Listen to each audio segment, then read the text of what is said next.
Good evening, ladies and gentlemen. I'm calling to order this meeting of the Planning and Development Council of the Town of Oakville. With your cooperation, be here or be somewhere else, but try to participate in an orderly way. Thank you.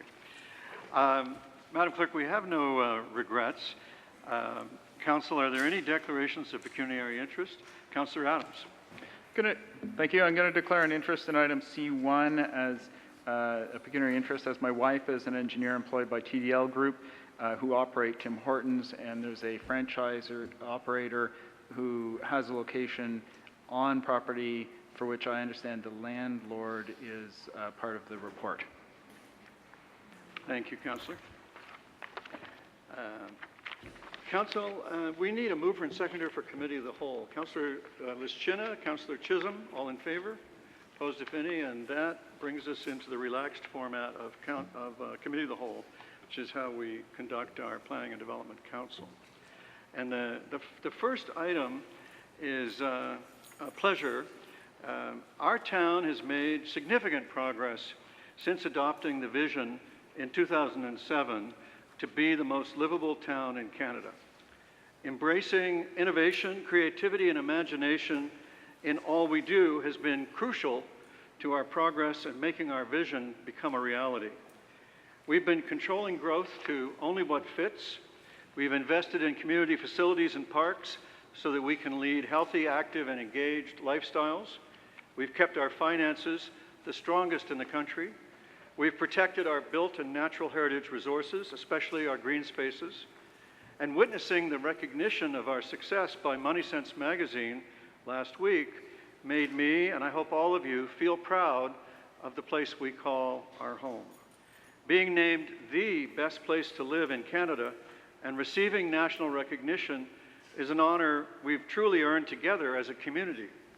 It's an affirmation of our collective efforts over the years. Oakville is an engaged community with shared goals and vision. All of us, residents, we on council, and town staff own a piece of our success. And I want to take a moment now to acknowledge our hardworking staff. Council and I sincerely thank you for your dedication and commitment to our town's vision of becoming Canada's most livable town. Your extraordinary efforts and focus on innovation, creativity, and imagination have been and will continue to be absolutely critical to the achievement of our vision. We can all feel proud of how we are all working together to create such a friendly, green, and livable place we are proud to call home. Together, we can continue to achieve the best for Oakville by always looking ahead to our future and by continuing to embrace innovation, creativity, and imagination. Together, we can reach new heights. Indeed, perhaps our watchword should be onward and upward, never satisfied with where we are, always aspiring to greatness. In honor of your excellent work and dedication, Council would like to put up a banner in the South Atrium highlighting not only our recent accolade, but staff's ongoing commitment to innovation. If Council will join me at the front, I'd like to share the sign that we've made and present it to our staff.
All right, thank you, everybody. Um, the agenda begins with the consent items, number 1 and C1, and C2, and we have registered delegations on C2 and C3. So I am going to see if there's anyone here with information for council on consent item 1 or consent item C1. In that case, I'll look for a motion for these consent items. Councillor Hutchins, all in favor? Opposed, if any? Number 1 and C1. Oh, and Councillor Adams didn't vote on C1. So there you go. And would you like a separate vote on that? Yes. So we're going to vote on C2 separately. All those in favor? C1, sorry. I turned the page. C1. There you go, he didn't vote. Now, on C2, we have registered delegations from Peter Giordano Associate, David Small Designs. And Madam Clerk, would you call the delegations? Our first delegation speaking to this item is Peter Cardanio Associates, David Small Designs.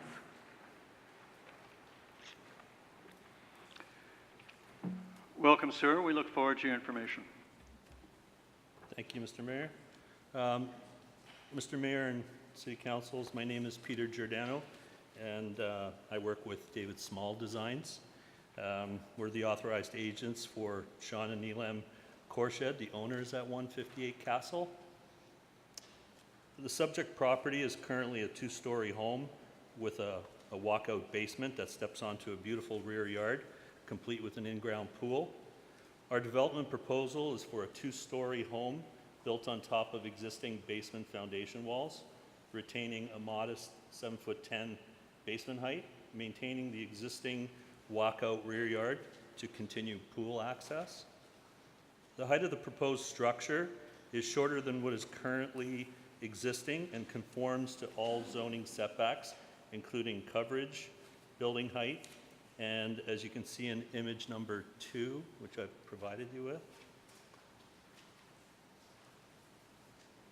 those items that were shorter in overall building height. Our need for variance results from a specific zoning definition which defines floor levels and specifically first story. The zoning bylaw for overall building height is based on an established grade elevation at the midpoint at the front lot line, of which we conform in building height using that criteria. To determine the ground floor or first story, the method changes to a complicated calculation that takes grade all the way around the house as an average. That's a chart that you can find in image number 4. Where walkout properties are subject to this analysis, more often than not, the basement level suddenly becomes exposed, and the definition exploits this feature by considering the basement level the first floor. Typically, when calculating floor areas, two-story buildings consider only the ground and second floor and not the basement as overall floor area. In this case, the basement is included as floor area. Sorry. Sorry? Oh, okay.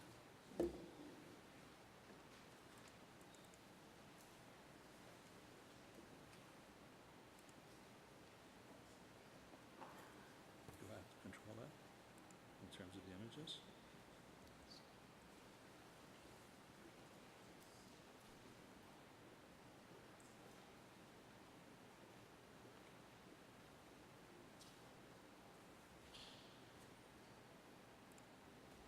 So how do I go to the next image? Scroll, okay. Okay.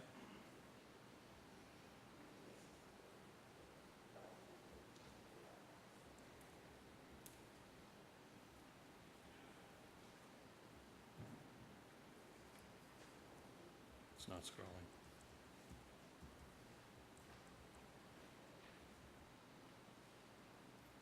It's, yeah. It's jumping. Okay.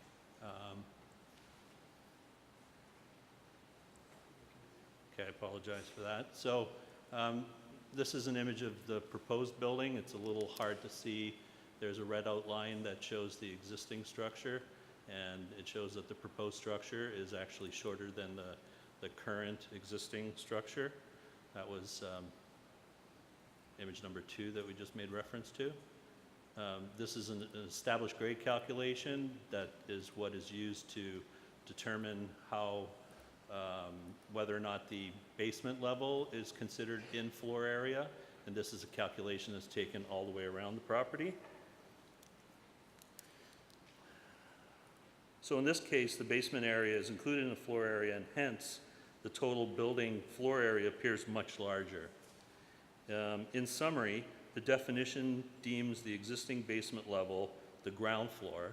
It deems the ground floor the second, and the second the third. To compound this circumstance, the zoning regulation does not allow a platform off the second floor. This is a second variance request, but in this scenario, the uncovered deck is functionally accessed from the kitchen, family room, and breakfast room, or the true ground floor, but due to this definition technicality, the deck is considered a second floor platform. To fully conform the zoning bylaw on this specific property, our clients would be forced to tear down their existing house and replace it, which would fundamentally be a bungalow, 1 story plus basement. As you already know, our clients canvassed the neighborhood and came up with 10 letters of support. That's a map of their neighborhood. It's a small crescent-shaped neighborhood, and their number 158 is smack in the middle. Everything in red are neighbors that were in support. What's outlined in black are 2 neighbors that stood on a neighborhood group, and they decided to stand neutral due to conflict of interest. I would point out that in our application, we received unanimous support from all 4 committee members, including the Madam Chair.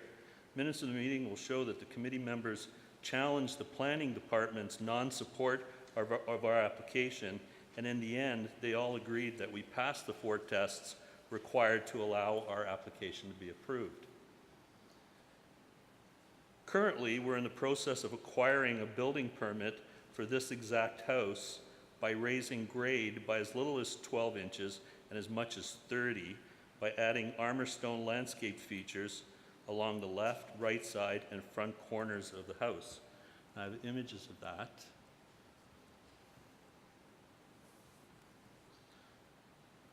This is the existing house. I've highlighted around the house where we've raised grade to forcefully alter grade around the house, which would allow, by the definition of average grade, the basement to once again be considered a basement level. These are, here we're showing what we've done by adding grade, raising grade along the property. This isn't something we would prefer to do. We don't find this to be the ultimate grading solution, but we've raised grade along the property to change the definition of basement, which in fact would change all of our variance requests. So in conclusion, our clients and our office are quite upset and confused at the reason why it appears that an internal conflict between the planning department and the Committee of Adjustments have forced them into this unnecessary expense and time. The Committee of Adjustments ruled unanimously in our favor and requested and in favor of our request, yet the planning department still finds it necessary to appeal this ruling. We ask, what is the point of attending and incurring costs of a Committee of Adjustments hearing if the town refuses to respect the judgment and decision of the committee members? We hope and trust that council members can see their way around this definition technicality and how unnecessarily punitive it is against properties with walkout basement topography. Thank you for your time and patience listening to our presentation. Thank you for your information, sir. Other questions for the gentleman? Thank you, sir. Are there other delegations on this matter? Do staff have information for council on the matter, Madam Commissioner? You have in front of you a legal report about the position that we should be taking in terms of an appeal on the process. So that would be the information we have in front of you, unless you have any questions.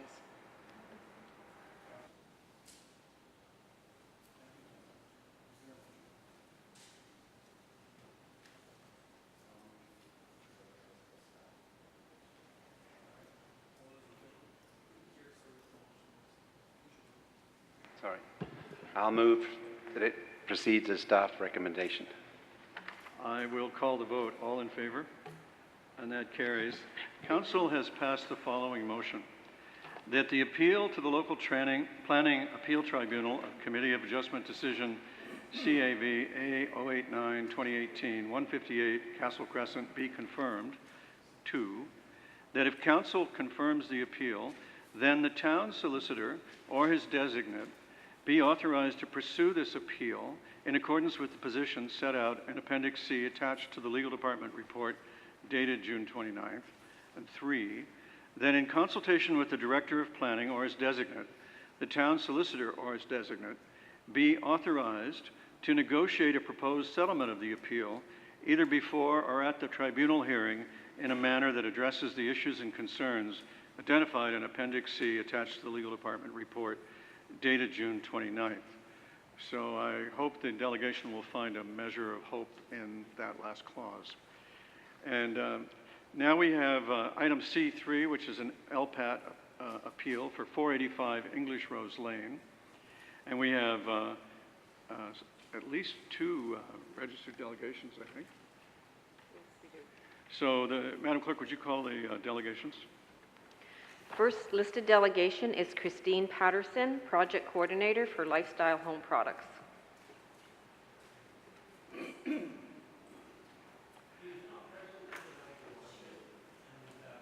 Order, please. I can tell she's not here. Thanks. Madam Clerk, would you call the next delegation? The next delegation is David Lee. Mr. Lee, thank you for your patience. Please come to the lectern and share your information with council. Yes. Good evening, Your Worship and members of council. I was asked on very short notice to help Miss Josie Bruno with a decision that was made by the Committee of Adjustment to grant variance to a proposed glass house on the rear of her house. There was obviously concerns about the zoning regulation related to the project. Now, the project within itself has great deal of merit, because we know Miss Bruno is an organic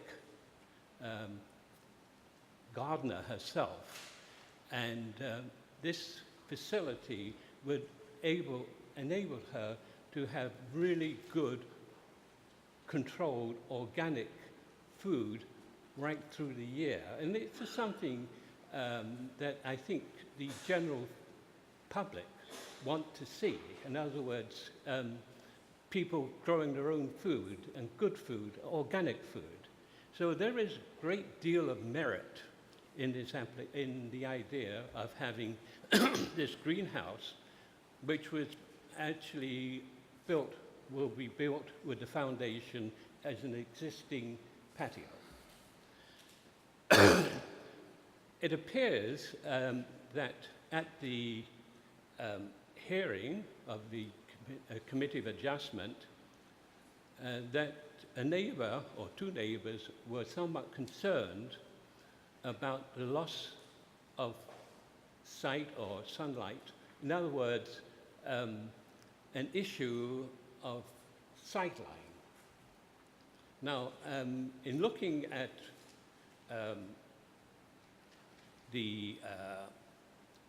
bylaws related to the zoning and zoning laws, I have not seen any zoning law that talks about sight lines.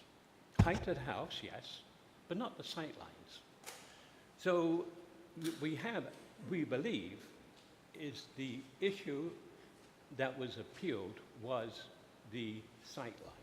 We don't know for sure because it's confidential, but I can only presume it. Now, what it appears that there's also a difference in the measurement of the house, and one says 12 feet, and the other says, and the builder says it's about 10 feet. Now, the fence between the two properties of the Miss Bruno and the appellant is 7 feet high. So if you build a glass house, the height will be about 2 feet above the present fence, and your sight line is hardly ever affected whatsoever. So this is what I've seen from this, and so I'm asking the council to affirm the decision of the adjustment committee, which was a 3-1 decision in favour of the project. And so I'm asking the council to affirm the decision of the council for the committee of adjustment. Thank you very much. Thank you, Mr. Lee, for your information. Are there questions for Mr. Lee? Thank you, sir, very much. Thank you. Madam Commissioner, do staff have any, is there another delegation? I guess not. No, there isn't. Any other members of the public with information for council on this matter? Madam Commissioner, is there any additional information you want to provide council on the matter? Mayor, there is a legal staff report on the agenda as well that represents the recommendation of staff in terms of an appeal. I would point out, though, that the 2 variances that are being asked for is to the rear yard and the residential floor area. Those are the only 2 considerations that had been applied for at the Committee of Adjustment. Questions for staff? Thank you, Madam Commissioner. Is there a motion? Councillor Adams? Thank you. I'll move the recommendations contained in item C3. All those in favor? And that is carried. Council has just passed the following motion: that the appeal to the Local Planning Appeal Tribunal of Committee of Adjustment decision on 485 English Rose Lane be confirmed. And 2, that if council confirms the appeal, then the town solicitor or his designate be authorized to pursue the appeal in accordance with the position set out in Appendix C attached to the Legal Department report of June 22nd. And 3rd, that in consultation with the Director of Planning or his designate, the town solicitor or his designate be authorized to negotiate a proposed settlement of the appeal, either before or at the tribunal hearing, in a manner that addresses the issues and concerns identified in the report. Council, we now turn to the public hearing item on the agenda, item number 2. This is the public meeting and recommendation report of a matter we've previously considered, the zoning bylaw amendment for the regional municipality of Halton at 2115 to 2195 North Service Road West.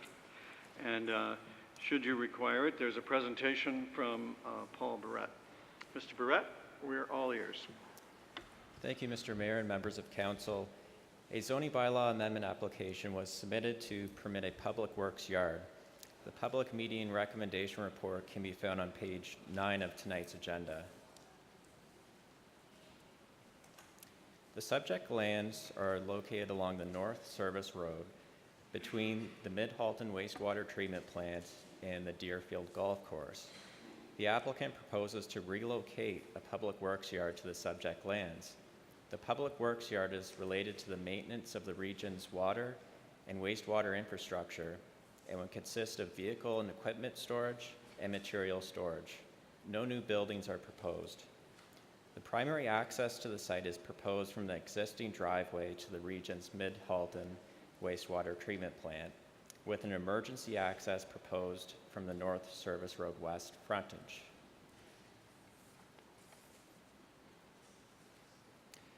A minimum width of landscaping of 7.5 meters is required adjacent to the North Service Road West frontage and the Deerfield Golf Course, and a minimum 9-meter interior side yard setback will be required adjacent to the Deerfield Golf Course. This will provide sufficient space to preserve the existing perimeter trees and to allow for additional landscaping to be planted to screen the public works yard from the public realm. The proposed public works yard is necessary to support the continued operation and maintenance of the region's water and wastewater infrastructure and would facilitate consolidation of the public works yard with the Mid-Halton wastewater treatment plant. There are no regulated natural features or natural heritage system on the subject lands. Based on the analysis in the staff report, the proposed amendment is consistent with the provincial policy statement, would conform to provincial plans, including the Parkway Belt West Plan, and would conform to the Halton Region and Livable Oakville official plans. As outlined in the staff report, the technical review of the application addressed a number of other technical items, and the site design will be further advanced through the required site plan application. No written comments have been received to date from the public. Staff recommends approval of the zoning bylaw amendment application as the requirements listed on the slide have been satisfied. In conclusion, Your Worship, staff put forth the following recommendation as shown for Council's consideration. Thank you. Thank you, Mr. Barrett. Councilor, other questions? Councilor Elgar. Yeah, thank you very much for the presentation. Just a little clarification. I think you said it's like a water and wastewater plant. I think, just for clarification, I think it's just a wastewater plant. Like, I don't think we have the water and the sewage mixed together there, do we? Through you, Mr. Mayor, that's correct. It's a wastewater Wastewater treatment plant. only. Thank you. That's correct. Thank you very much. Thank you, Councilor Elgar. You can tell you live there, right? In the ward, not there. Are there members of the public with information for council on this matter? Is there a motion? Councilor Elgar? I will be pleased to move this. I can understand why they're doing it, and as long as there's no misunderstanding that it's a water plant too. But anyway, I'd be pleased to move it. Thank you. It's good for our health to keep them separate, I'm sure. All those in favor? Opposed, if any? That's carried, and we look forward to the benefit of this change. Now we come to the recommendation, item number 3 on the agenda, which is the recommendation report, official plan amendment, zoning bylaw amendment at 407 Dundas. And you have a report from the Planning Services Department, and you also have a memo from Planning Services distributed to you at the meeting, making small revisions. And if you give your attention, and we have at least one registered delegation, and if you give your attention now to Charles McConnell, he will summarize the report for you and the public. Thank you, Mayor Burton and members of council. This presentation will provide an overview of the recommendation report, which can be found on page 29 of tonight's agenda. The subject lands are located on the north side of Dundas Street West, east of Gladeside Avenue, and west of George Savage Avenue. The site has an area of approximately 2.2 hectares with 69 meters of frontage along Dundas Street. The site is currently vacant. The applicant submitted applications for an official plan amendment, a zoning bylaw amendment, and a draft plan of subdivision in January of this year, proposing a mixed-use development that includes a 10-story mixed-use building containing 248 apartment units and 348 square meters of ground floor commercial space. The proposal also contemplates 36 three-story stacked back-to-back townhouse units and 15 three-story traditional townhouse dwelling units. The purpose of the official plan amendment is to increase the maximum building height in the Dundas Urban Core designation from 8 to 10 stories for the proposed mixed-use building only. The purpose of the zoning bylaw amendment is to rezone the lands from the current ED or existing development zone to Dundas Urban Core, General Urban, and Natural Heritage System zones.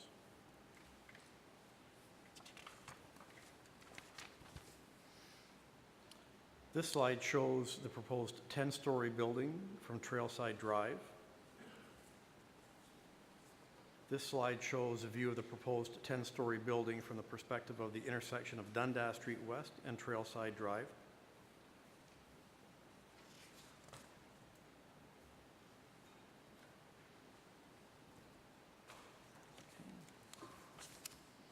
This shows a view of the proposed stacked townhouses on the west side of Trailside Drive from across the street. No, okay, sorry, this is the slide that does that. This just seems to be a little sticky this evening.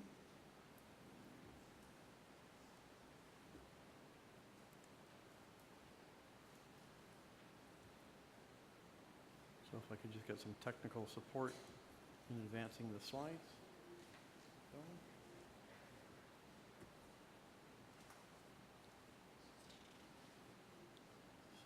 Sorry, I'm just trying to advance the, oh, it's very, yeah, I just did now, I had to hit it very hard. Okay, thank you. And then this slide shows the proposed, yes, this slide shows the proposed townhouses on the east side of Trailside Drive from across the street.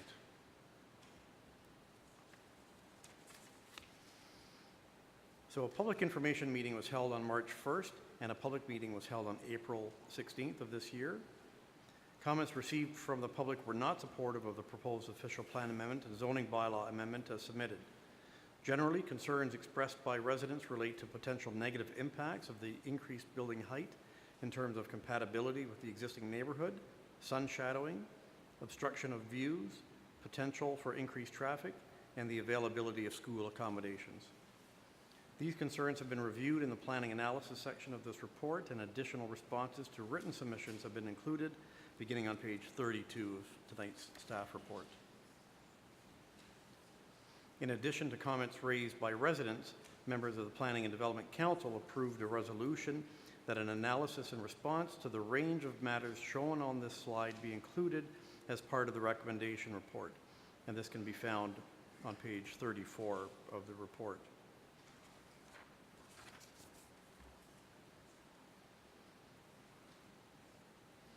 The staff analysis of the requested official plan amendment and zoning bylaw application can be separated into two parts.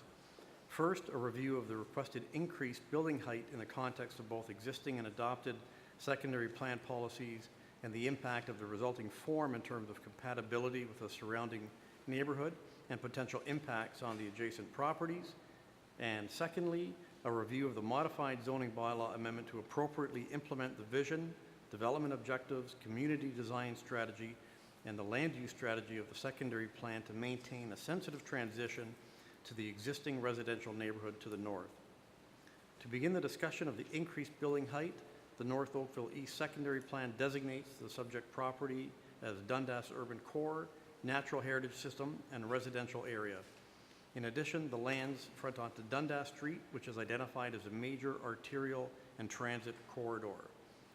To accommodate for a range of residential densities and to create a varied, distinguishable residential neighborhood, the secondary plan establishes a community structure to define the general arrangement of the planning area. Residential uses are intended to be accommodated in residential neighborhoods and as part of the mixed-use urban core area. Urban core areas are located along Trafalgar Road, the north side of Dundas Street, and the intersection of Nyagawa and Burnhamthorpe Roads. These urban core areas form part of the town structure of nodes and corridors as identified within the council-adopted urban structure. Trafalgar, Dundas, and the Nyagawa urban core areas are intended to be developed as the most urban part of North Oakville, providing for the most intense level of development. Each neighborhood core area serves a different function and scale within North Oakville, which is designated to reflect through the varying land use permissions for height and density. The official plan amendment is proposed in order to increase the maximum permitted height in the Dundas urban core from 8 to 10 stories. As part of the town's ongoing official plan review of livable Oakville, the North Oakville Secondary Plan Review was formally initiated by the Livable Oakville Subcommittee in May of 2017. In June of this year, Council adopted official plan amendment number 321 to amend the North Oakville secondary plan.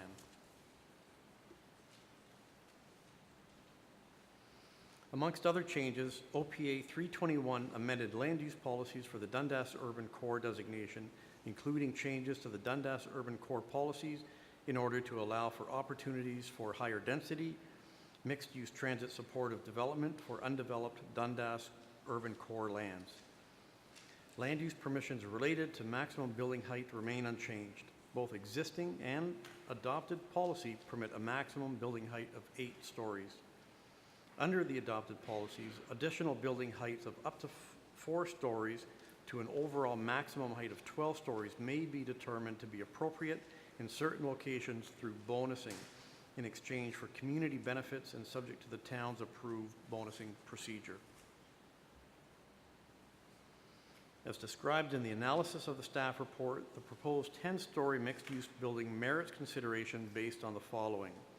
It generally conforms to the town's approved urban structure and overall policy direction of the secondary plan by providing a greater intensity of mixed-use development along Dundas Street that is well positioned to support current and planned levels of transit. It maintains the general intent of the existing and future Dundas Urban Core land use permissions in terms of use, orientation, density, and massing. The building maintains a contextually appropriate stepped-built form, and the building maintains compatibility with the surrounding neighborhood, and no negative impacts are anticipated on adjacent properties as a result of the proposed increased building height.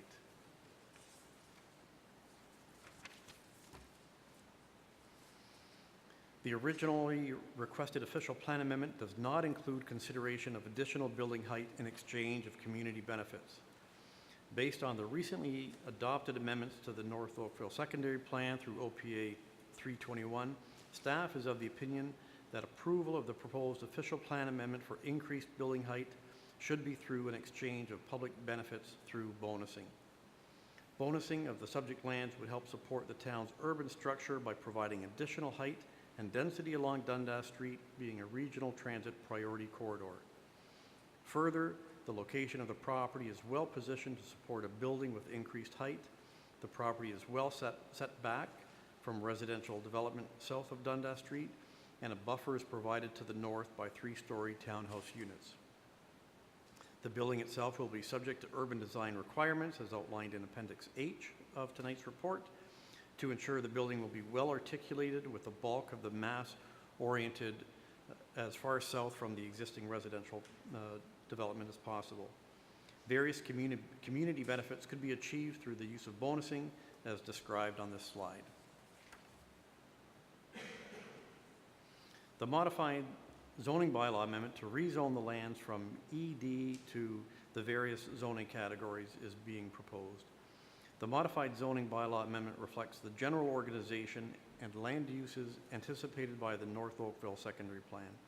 As shown on the master plan, the layout of the proposed development provides the highest intensity use of Dundas, adjacent to Dundas Street, in a form of mixed-use buildings, following by stacked townhouses, mid-block, and traditional townhouses at the north end of the site, creating a gradual transition into the existing residential areas to the north, as well as a securement of a portion of Shannon's Creek.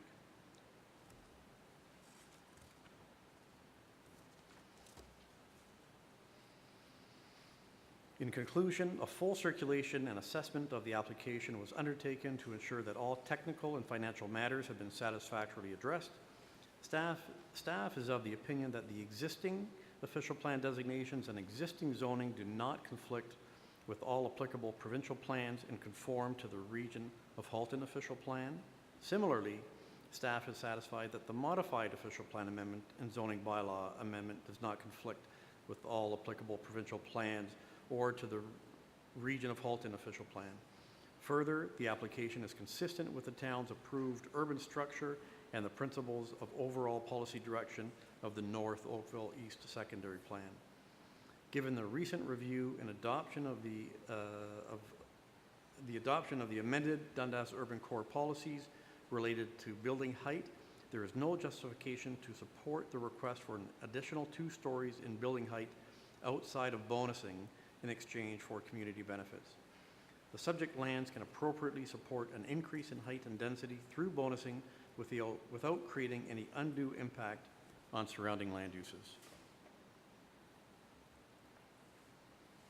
Staff recommend approval of a modified official plan amendment and zoning bylaw amendment to permit the proposed development, conditional upon other matters, entering into an agreement under Section 37 dealing with bonusing of the Planning Act.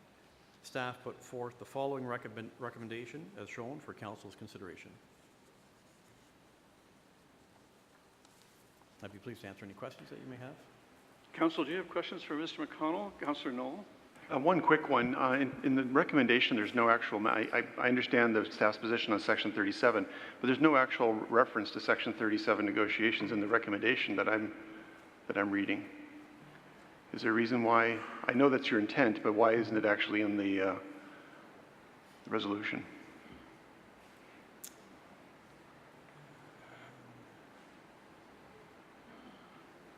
Through you, Your Worship, that may have been an oversight.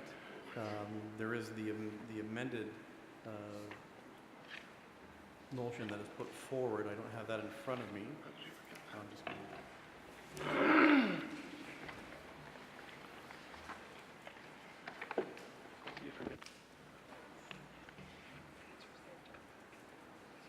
Just consulting with the Madam Commissioner, the reason for that is the fact that it's embedded within the official plan, within the planning instruments, the official plan amendment and the zoning bylaw itself. So by virtue of the adoption, if so considered, of those bylaws, that's where staff would have that direction to enter into a Section 37 agreement.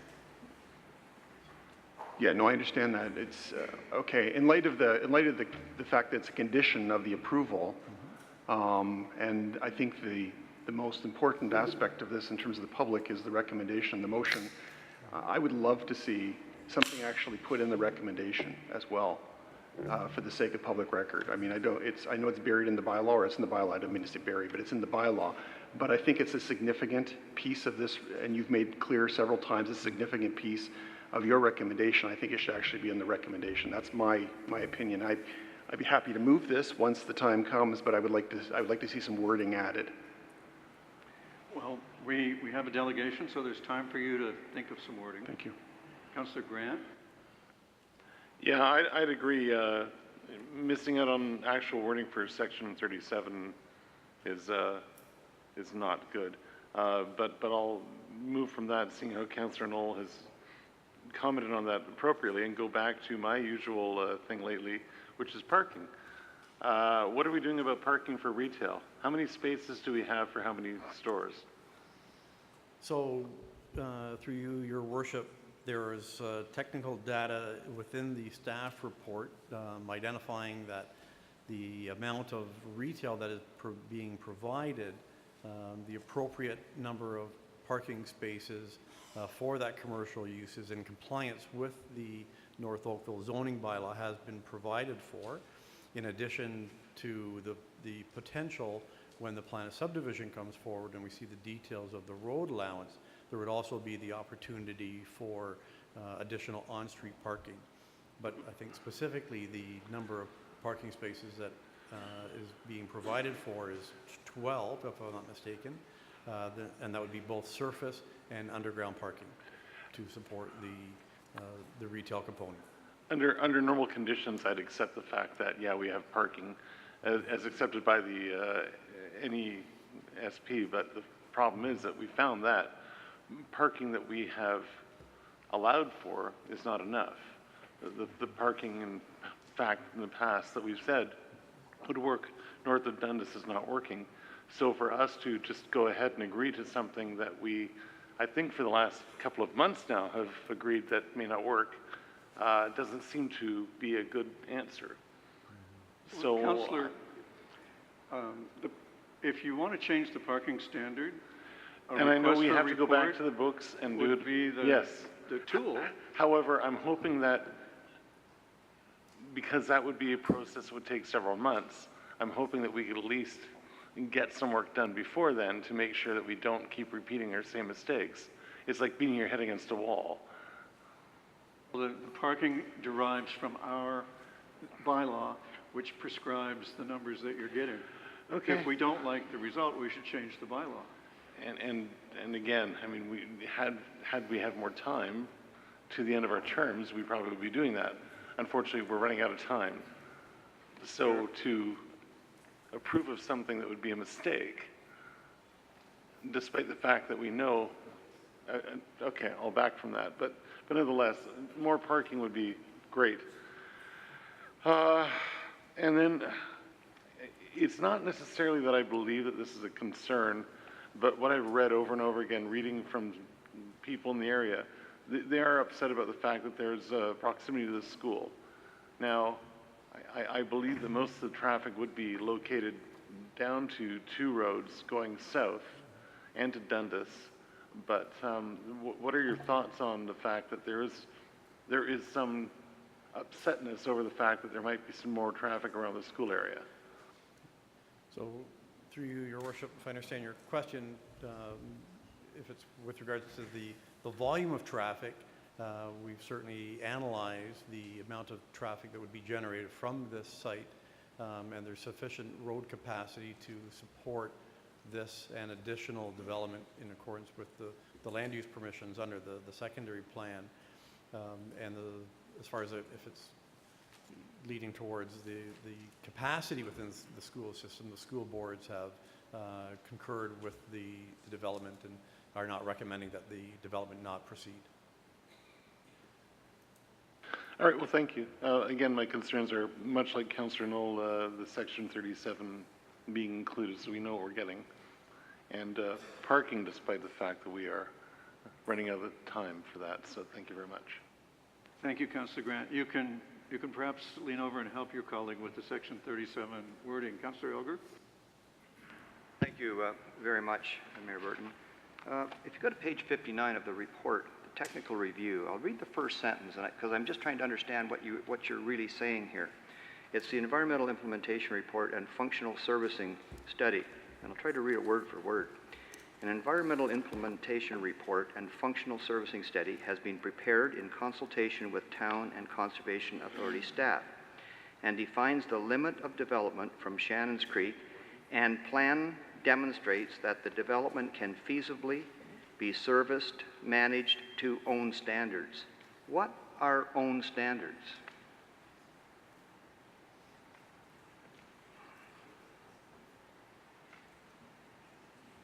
The way it reads, it sounds like that the applicant can throw in whatever standards he wants, and I'm hoping that's just a miswording of something here.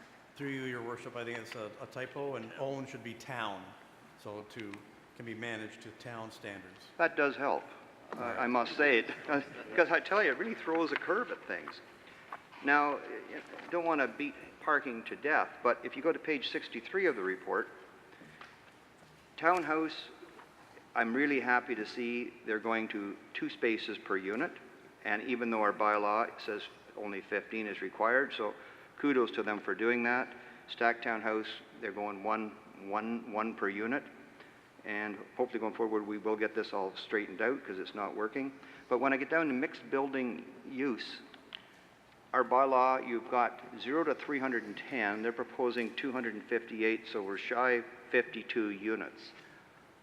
What's the logic for going down from 310 to 258? So these standards have been reviewed by our traffic engineers, and we're supportive of these parking calculations based on primarily the location and the ability for the overall amount of parking being provided to support the development, given the transit supportive nature of the proposed location. So is our range really, it could have been 0? Because it says required parking could have been 0 here? 0 to 310 spaces? Is that what our bylaw says? I'm not sure if that's the exact interpretation. But it was, I'm just reading what's in the report, Right. that's all. Yeah, I'm trying to understand it. I'd have to refer back to our traffic engineers for the exact meaning of that, and I can certainly get back to you in that regard. Because all the other numbers, I can read them, I can see them, they're fine, but this one, something looks funny here. So, maybe, okay, Commissioner, sorry. Madam Commissioner. So if I could just assist, the 310 spaces is a maximum. So within the North Oakville secondary plan, particularly along the urban core areas where there was to be a transit supportive development, there was a philosophy of a maximum parking spaces so that you could limit parking, which would assist the use of more transit.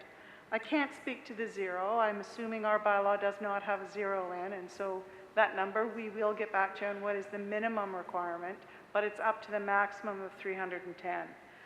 The 258 would fit within that range between not the zero, some other number, but below the maximum of the 310 spaces, if that assists at all. Was it like a ratio based on square meters? Is that how it gets driven? Like I noticed we got 248 units and 348 square meters of commercial area. So, Through you, Your Worship, I believe it's based on a percentage or a ratio for the number of units, so a number of parking spaces per dwelling unit. So again, we can certainly confirm what that is and provide that information to you. okay, I would appreciate that. Thank you, because it's becoming a very big issue for a lot of us in different wards in Oakville. Thanks. Thank you, Councillor. Councillor Adams. Thank you very much for the report. Could you help the council and the audience and the public in general understand how the evaluation of Section 37 would come about? So assuming they wish to get to the 10 stories and they have to come in and enter into a Section 37 agreement, how is it determined what value is provided to the public through that agreement? Through you, Your Worship, so a land appraisal would be undertaken by a qualified land appraiser through our real estate department to determine what what I'll call, say, the uptake in the land use permissions from the 8 to the 10 stories. So there'd be an appraised value of that differential. Then there's a practice, the bonusing practice is for a certain percentage of that to be translated into a dollar figure, and in accordance with a fairly complicated mathematical formula to arrive at that and a process. But fundamentally, that would be the process to determine what the bonusing value would be in the Section 37 agreement. Thank you. And where does that complicated mathematical formula live? Where would one go to find it? I'll turn to the Commissioner. Council had approved, through you, Mr. Mayor, Council had approved a protocol for bonusing requirements. And if you see in the report, it actually lists, and it was on the screen, the types of things that we could have taken for bonusing, or we can. So as Mr. McConnell has said, it could either be in cash, and it's calculated at the increased value of that component. Council has typically looked at about a 30% increase or a 30% portion of that, but that's not a standard calculation that's in the protocol. It is a decision that comes back to Council. So you will either see an arrangement or an agreement, that includes either a cash component, which is generally as Mr. McConnell had described, or it could be one of those community benefit elements that are now shown on the screen, which would not necessarily reflect that value. It could, in essence, perhaps be even more. But it would be something that the developer would provide in addition to above and beyond what they would otherwise have provided. Yes, that would be the bonusing component of it. Thank you. So, so it's a valuation. It's a percentage of the uptick in value that's provided through the bonusing that the public would obtain through that process. That's right. That's what I was trying to get out there in the public, so that people understood what the difference was between 8 stories and 10 stories for the public. And I just wanted to add, it's either in the form of cash, which then the town can apply to any of those requirements there, or it could be in an actual facility that was built by the developer.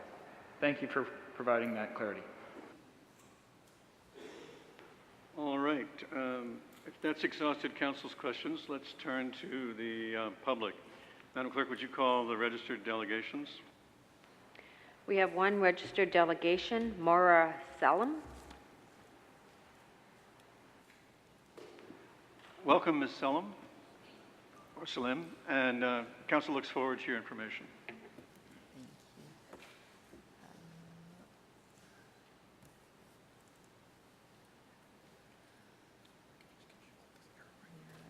Is there a way to kind of expand it?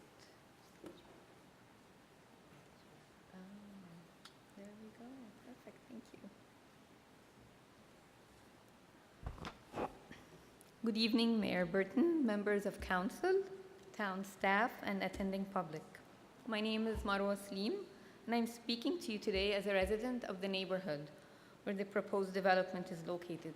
I live on 16 Mile Drive. This development is practically in my backyard. I have called Oakville home for the past 3 years. When I immigrated to Canada in 2015, my family chose Oakville as our new home because of its breathtaking beauty and natural features, excellent services and infrastructure, and strong sense of community. I too was happy and proud that Oakville was named Canada's best place to live recently. I applaud the town's vision to be the most livable town in Canada and its mission to create and preserve Canada's most livable community that enhances the natural, cultural, social, and economic environments, and to achieve this by continuously improving programs and services that are both accessible and environmentally and fiscally sustainable. Oakville has not been immune to the effects of climate change and has been proactive in climate change adaptation and mitigation, including the implementation of a climate change adaptation strategy and environmental strategic plan.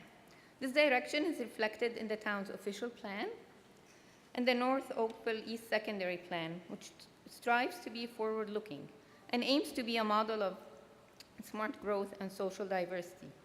The character and pattern of the growing community in North Oakville will be significantly influenced by planned natural heritage and open space system. This natural heritage and open space system is designed to protect the natural environment and provide a balance between active and passive recreational needs and contribute to the quality of life in North Oakville and to the town as a whole. Having said that, policy must be grounded in the recognition that the environment has limits. Economic activity occurs within social and ecological limits, and we are testing those limits. Communities that sustain and thrive in the coming era are the ones that recognize and respect environmental limits and plan sustainable communities within them. The proposed development at 407 Dundas Street West conforms with the provincial policy statement and all applicable provincial, regional, and town plans. These plans in general support complete communities that feature a diverse mix of land uses with convenient access to local stores, services, and public service facilities, improve social equity and overall quality of life, and provide a diverse range and mix of housing options, expand convenient access to transportation options, public service facilities, accessible open space, and healthy, local, affordable food options, and ensure development of high-quality compact built form, mitigate and adapt to climate change impacts, and integrate green infrastructure and low-impact development. It means I understand why we need to go up rather than expand outward. Conformity to the above-mentioned plans is important, but context is key.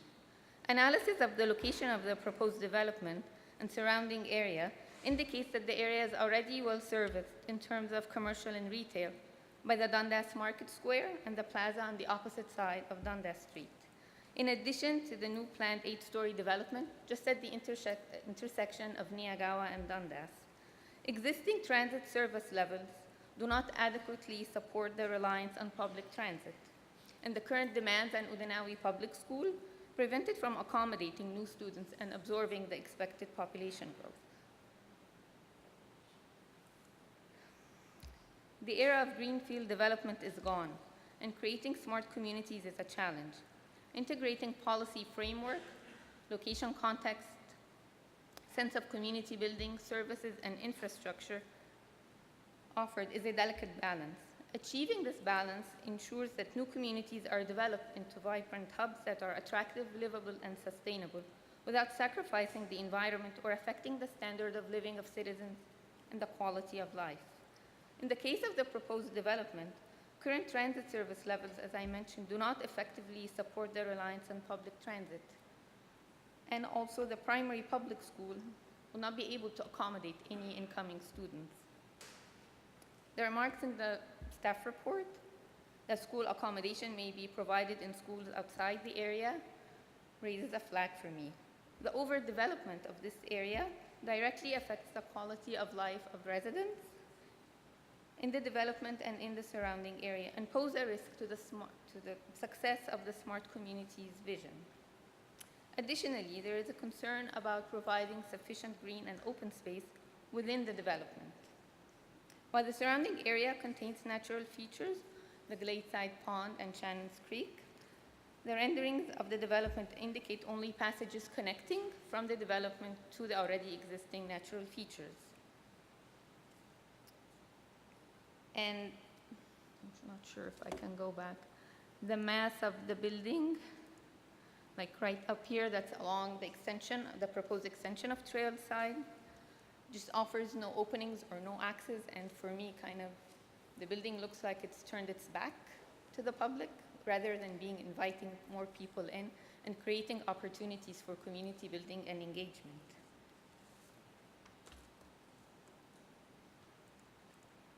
In conclusion, I view 407 Dundas Street West as an opportunity to create a model smart community. Establishing safeguards and controls ensures its success.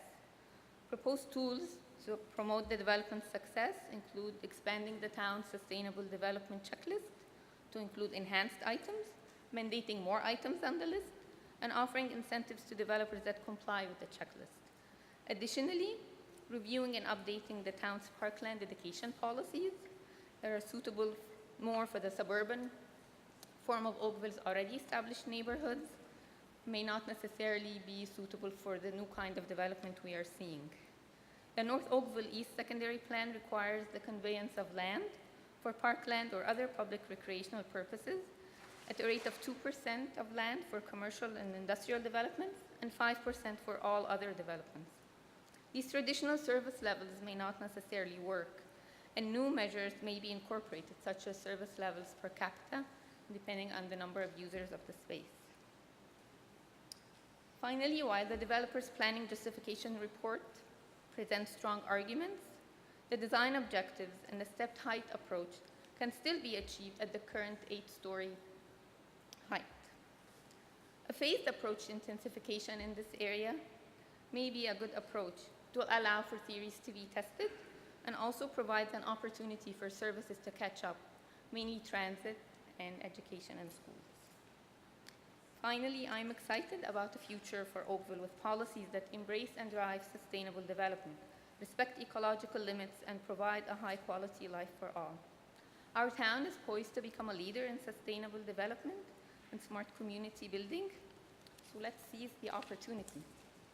Thank you. Thank you for your information. Are there questions? Thank you, ma'am. Councillor Knoll. I don't have a question, but I just want to compliment the delegate on presenting an extremely well-reasoned and very professional presentation. Thank you very much. That was awesome. Thank you. Thank you. Are there other members of the public with information for council on this file? Council, is there a motion? Councillor Knoll. Thank you, Worship. I do recognize the concerns that were expressed by our last delegate, and I do recall and with great detail the concerns expressed by the folks that came out last time to the meeting. Unfortunately, I think that it's about 18 years too late, because most of this area was, as you know, planned through the North Oakville Secondary Plan. So while I don't disagree and I'm sympathetic with those comments, I do think that this is an appropriate use based on the original plan that was set out in an OSP. I do believe that we can accrue some good benefits through Section 37 for the community for the extra 2 stories, and I'm comfortable with the additional work that was done that's contained on page 34 and 35 of the report, which details the responses to the various questions that were brought to Council previously. So, Your Worship, my motion this evening is as is presented in the staff report with the additional wording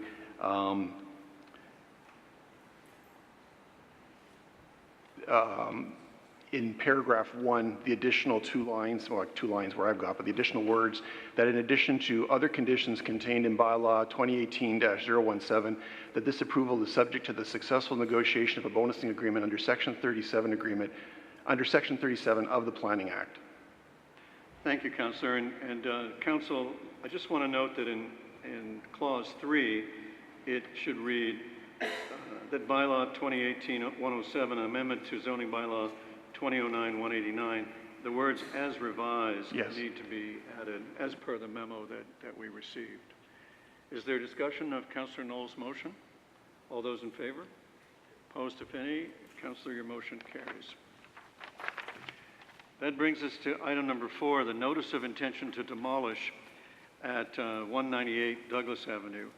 And the motion is that the property be removed from the register of properties of cultural heritage value or interest, which is a list we maintain of properties that should be investigated for designation. And 2, that prior to demolition, the property owners allow for the salvage of historic materials from the house. And Diane Childs is available for answers to any questions. And I'll ask, before I turn to Ms. Childs, if there's any members of the public with information for Council on this matter. Council, I'll look to you for a motion. Councillor Giddings. Thank you, Mr. Mayor. If none of my council colleagues require the presentation or have any questions, I'd be happy to move the staff report. It's very clear in terms of the historical research and physical examinations that that designation is not warranted, so I'd be happy to move that motion. Thank you, Councillor Giddings. Are there questions? Shall I put the vote? All in favor? Opposed, if any? And that is carried. Now, on item number 5, we have notice of intention to designate 420 Randall Street. And the same conditions apply. If you need more information than what you've been provided, Ms. Childs is standing by. I will ask if there are members of the public with information for Council on the matter at 420 Randall Street. Council, I'll look to you for a motion. Councillor Hutchins? Thank you, Councillor Hutchins. Follow the staff's recommendation. Thank you again. Comments? Shall I put the vote? All those in favor? Opposed, if any? It's carried. That brings us to number 6, the Heritage Window Replacement Guidelines. Same circumstances. The motion is that the Heritage Window Replacement Guidelines be endorsed for application in the review of heritage permit applications for replacement windows on all protected heritage properties within the town of Oakville, in addition to existing heritage plans and policies. Are there members of the public with information for Council on this matter? Council, is there a motion? Councillor Hutchins? I'd like to move the staff's recommendation. Thank you, Councillor Hutchins. Shall I put the vote? All those in favor? Opposed, if any? The guidelines are adopted. Now we come to number 7, and here we have at least one delegation. And Council, you have a modified recommendation that I've put before you, and at the appropriate time, I'd like to move that, and I'll pass the chair if necessary to do that. But in any event, there's a presentation available from Jill Stephen, and at this time, I'd like to ask Ms. Stephen to provide the summarizing presentation for the public. Welcome. Thank you, Mr. Mayor.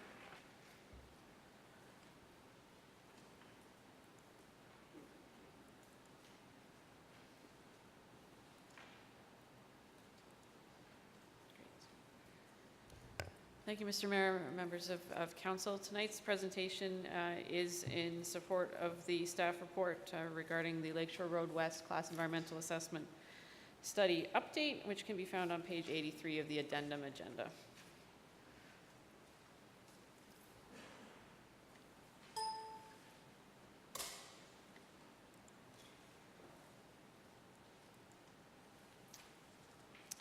The study area for the Lakeshore Road West Class Environmental Assessment, or Lakeshore Road EA, extends from Mississauga Street to Dorval Drive.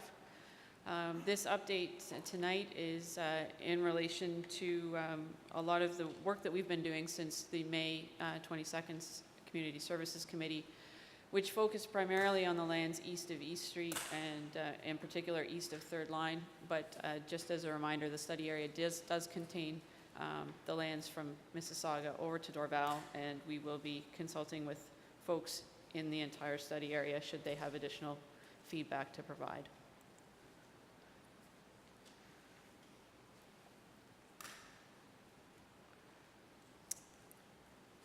On May 22nd, we attended the Community Services Committee to present the draft Lakeshore Road EA. The EA report did contain a recommendation which was based on addressing a number of opportunities as are presented on the screen here. So looking at roadway geometrics and pavement, providing facilities for pedestrians and cyclists, improving safety for all road users, looking at drainage and stormwater management requirements, as well as creek crossings and structures. At that meeting, Community Services Committee heard from two delegations regarding the project. One was the Coronation Park Residents Association, and another was an individual resident. The issues and concerns that they raised can be summarized just in these 2 points, although they did provide significantly more detail, and I'm confident that the delegation you'll hear from will go over those points as well. But it was in relation to protecting the character of Lakeshore Road based on its identification as a scenic corridor and all of the attributes of that corridor that were important to the residents. The individual delegation also provided some comments and questions regarding the McCraney Creek crossing. Based on the discussion and the delegations and questions and comments that were heard at CSC that night, the recommendation was that the project be referred back to staff to consult with the community further regarding the implications of changes to Lakeshore Road West on tree preservation, property expropriation, daylight triangles, and selected locations for a center turn lane.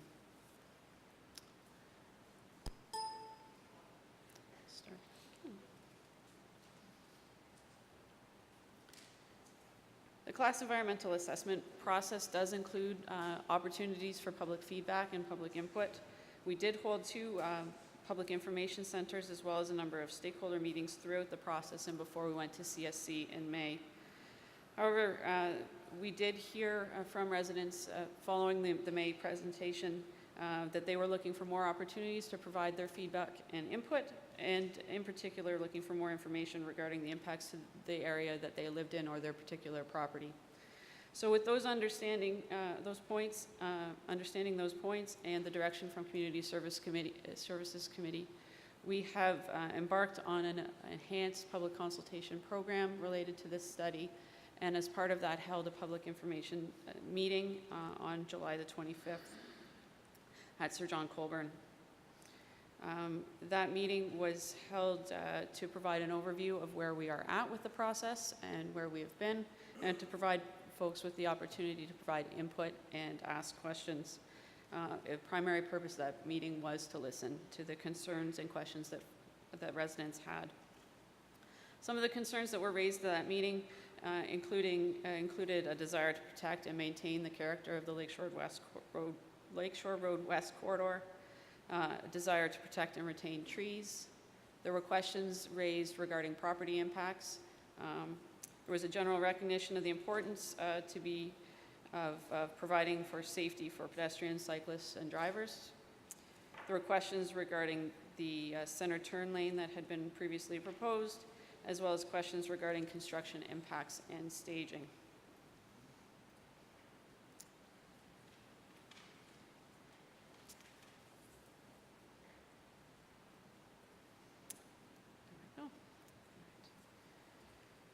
The Lakeshore Road West Class Environmental Assessment also included an assessment of the creek crossings and McCraney Creek in particular. was reviewed as part of the Lakeshore Road EA. Last year, we did do some repairs to the northwest wing wall, and in recognition of the fact that we are now on an extended timeline for the EA, we did put forward a proposal to separate the bridge work from the road work and proceed with 2 separate studies should we need to accelerate any design or construction elements associated with the bridge. However, since that time, we have done a more detailed review of the biannual inspection reports that we do for all of our structures and including bridges and culverts, as well as the review of the recent slope inspection report. And we are satisfied that we can retain the bridge within the overall EA process and not separate them into 2 separate processes. We feel this will be clearer not only for residents and stakeholders who are trying to follow the consultation process and wanting to understand which meeting they need to go to and how they provide input, but it will also be helpful as we're doing the design exercise. Any design changes we need for the bridge can inform the road, and anything we need to do to the road surface can inform the bridge work.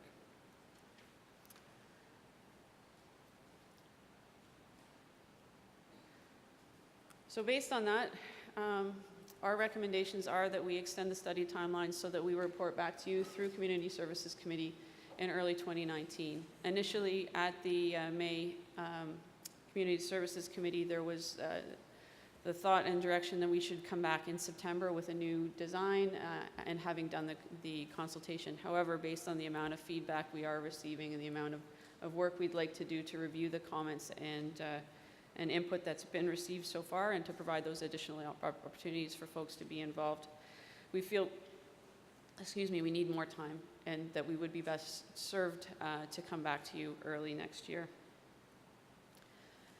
And as I mentioned, we'd like to continue to keep all of the processes involved with this study under one umbrella so that it's clearer for folks to be involved.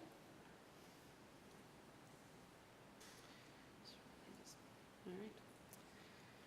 So over the next few months, together with our consulting team, we will be working to collect and review the feedback that has been received from the July 25th meeting and through other channels. There were a number of folks who wanted to attend that meeting who were unable to, so they've been in touch with us by email and by phone. We'll take all of those comments into consideration. We'll review the preliminary recommendations that we had presented back in May based on that feedback, and then continue our consultation on any changes to the design, take that back out to the public and meet with them in a number of forums in a number of different ways. We wanted to make sure that people were aware that they could meet us through a public information center, or if we needed to meet in smaller groups, that opportunity would be available to them. So that concludes my presentation, Mr. Mayor. I'd be happy to take any questions. Thank you, Ms. Stephen. I want to thank you for your remarks July 25th, where you indicated that staff are aware of and appreciate the value of and have often provided for what I'll call context-sensitive design principles. I went and looked them up, and I believe they, if you'll permit me to repeat them, they embody perfectly Council's expectations also. And the principles of context-sensitive design, as I have them, are for collaborative, interdisciplinary approach that involves all stakeholders to develop a transportation facility that fits its physical setting and preserves scenic, aesthetic, history, and environmental resources while maintaining safety and mobility. And I know based on those remarks and the remarks I made at that meeting that we can count on staff for that on the way forward. Madam Clerk, I have a revised recommendation. Can it be put up? And I apologize for the small typo, which when we get it up, you will see. I think it's been corrected. Here we go. So yes, it's been corrected. So the recommendation is as printed in the agenda, adding the words with recommendation, so that report back to Council in early 2019 with recommendations. Can we zoom in on the words?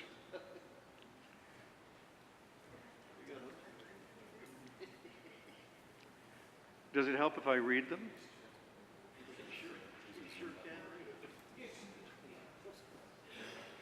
We're zooming. Okay, report back with recommendations that include at least one option reflecting no continuous center lane, no loss of trees, and no expropriation of property while maintaining cycle lanes and reflecting sidewalks / multi-use paths on at least one side. And Councillor Duddick, you wanted to ask questions, and I recognize you. And then we'll move to Councillor Chisholm, then Councillor O'Meara. Thank you, Your Worship. These are questions of staff because I understand we do have a delegation. I wondered, I saw in your presentation, first of all, thank you very much for your work in regards to this. The concerns you outlined that you captured at the July 25th meeting. The one thing that I see that was omitted there, and it gave considerable concern to not only Councillor Chisholm, myself, but many of the residents, and that was the lack of notification. We once again have people here this evening who had no idea this was going to be on the agenda, and had it not been for us sending out something to people saying, did you know this is on the Planning and Development Committee council meeting, they would not have known. And I guess my question is, you capture emails and you capture information. Why are we not utilizing that information to communicate back to the residents who have provided that information and who were at the most recent meeting? Because I couldn't believe they didn't know anything about this not being on the agenda. Through you, Mayor Burton, we are continually looking for ways to make sure that we are reaching out to folks.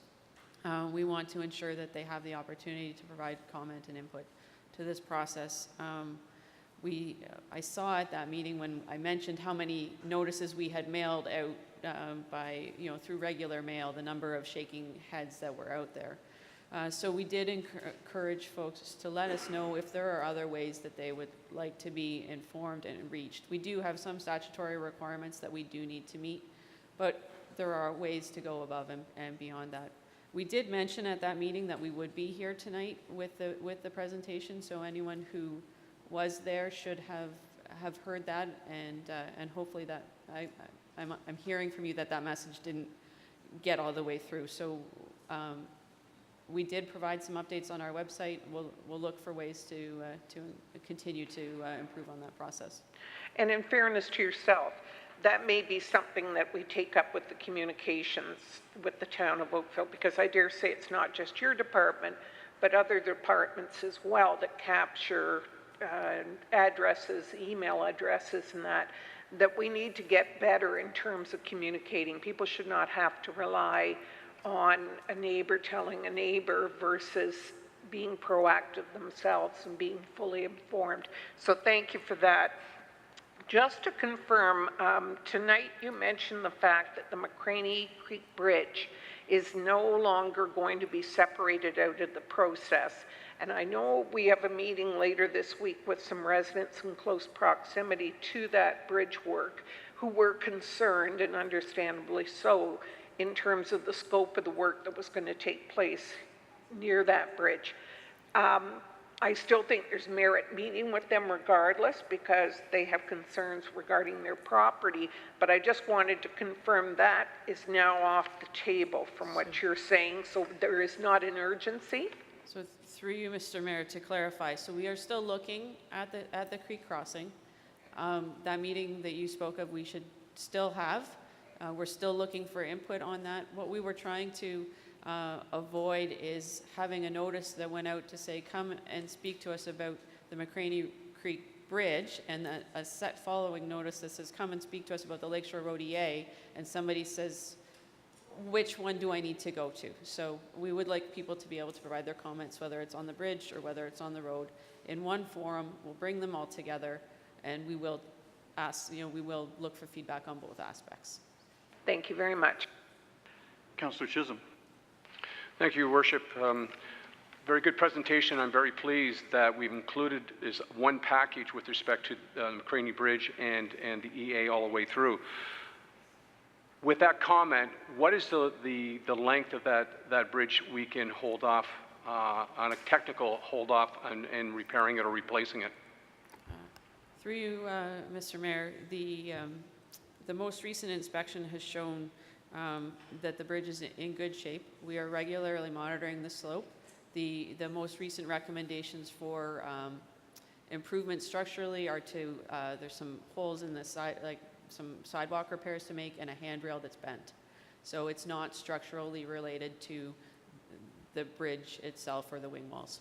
So that on that basis, we're recommending we continue on the course that we are. Thank you very much for the information. I must say, going through this process and knowing Oakville and the Lakeshore and the amount of people who are involved in this is a big project, and I'm glad we're stepping back and re-strategizing how we're going to communicate to all our residents, because this is a lengthy roadway, and plus it's a heritage, to me, it's a heritage historic highway, and any improvements that go have to be received by the public in a way that it's not it contributes to the aesthetic value of Lakeshore Road. Notwithstanding, we went through this process, and I've only been on council a couple of years. We had the same issue with downtown and the streetscape, where we had a presentation and all of a sudden it got all changed. We have to look at second step strategies with the communications, and I think Councillor Duddick echoed that very clear, that we need to do when we have these large projects that impact so many individual properties and so forth. We've got to look at different strategies in communicating that and look at engagement strategies. Thank you. Thank you, Councillor Chisholm. Councillor O'Meara. Thank you, Your Worship, and thanks for all the work you guys have done on this, Jill, and the public meeting you had a couple of weeks ago. That was great.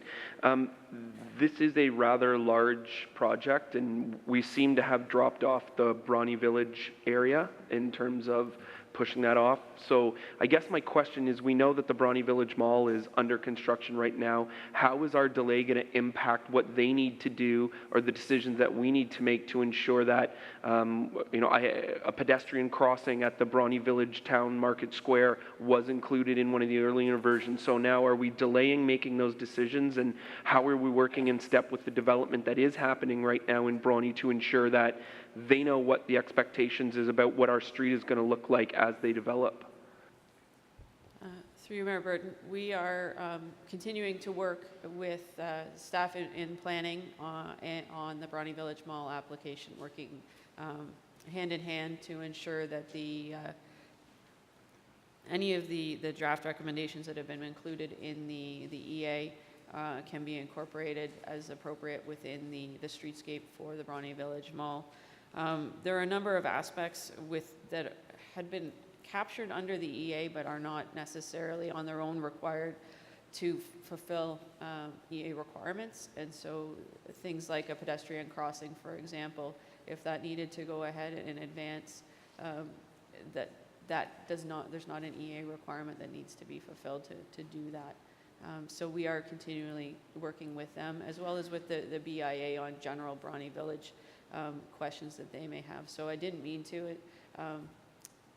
make it seem like we're not talking about Bronte, just more so that the comments that we had received from May onward had been primarily east of that area. Thanks. I appreciate that, and I mean that's why this is a big bulky thing, and we seem to be having troubles managing it in its entirety. Did I hear you say that draft recommendations are being included in Brawny Village Mall conversations? So just that we included the streetscape and the Brawny Village Mall because that application was going on as at the same time as the EA was. So we've been working together with planning to see how the two would fit together. Okay, so I guess but there are no draft recommendations of the EA right now because it was not approved in May. So I guess what I'm trying to ask then is, when will this council have an opportunity to say definitively what we would like to see as the streetscape going on in front of the major developments that are happening in the mall? Because this isn't the only one. There's a couple other coming up. The Gateway is going to come up, and it seems we're not going to give ourselves any time to have a definitive discussion about what we want to see the main street in Bronte Village look like. We had talked about wider sidewalks and activation of those streets and many different pedestrian crossings and fewer there was a whole conversation which now seems like it's getting sort of shelved a bit, but the development applications are going to keep coming in. So I'm wondering how we're going to ride these two horses at the same time. So through you, Mr. Mayor, the information that we have gathered through this EA process that, as Ms. Stevens had said, is not related to an EA requirement, we can apply through the development applications as they come forward. So think of it as we've done all this great work with the community, particularly in the Bronte Village area. The requirements that we're coming up with for some of the street furnishings, the lay-bys or the on-street parking, the pedestrian crossings, those types of things along development as it comes forward, we'll look at applying those through the site plan process. So it'll be implemented in components, but it's within the context of the work that has been done to date. Okay, thank you. Thank you, Your Worship. I'm glad to hear the note of relief in your voice. Madam Clerk, would you call the delegations? Our first delegation is Donald Cox from the Coronation Park Residents Association. Welcome, Mr. Cox. Council looks forward to your information. Thank you, Mayor.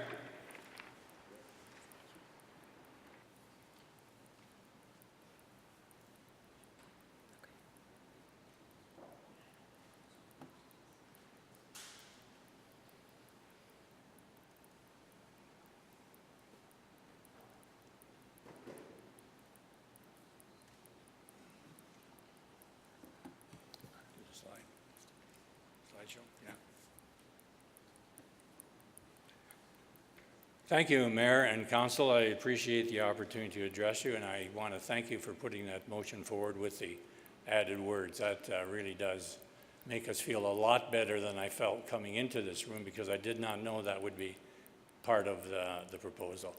I think it's still worthwhile for me to go through my presentation. I will try to. As I was sitting there, I was thinking, well, how can I kind of change it now? Because I've got information in here that people who were not at the Community Service Committee meeting won't know about, because they heard the story there.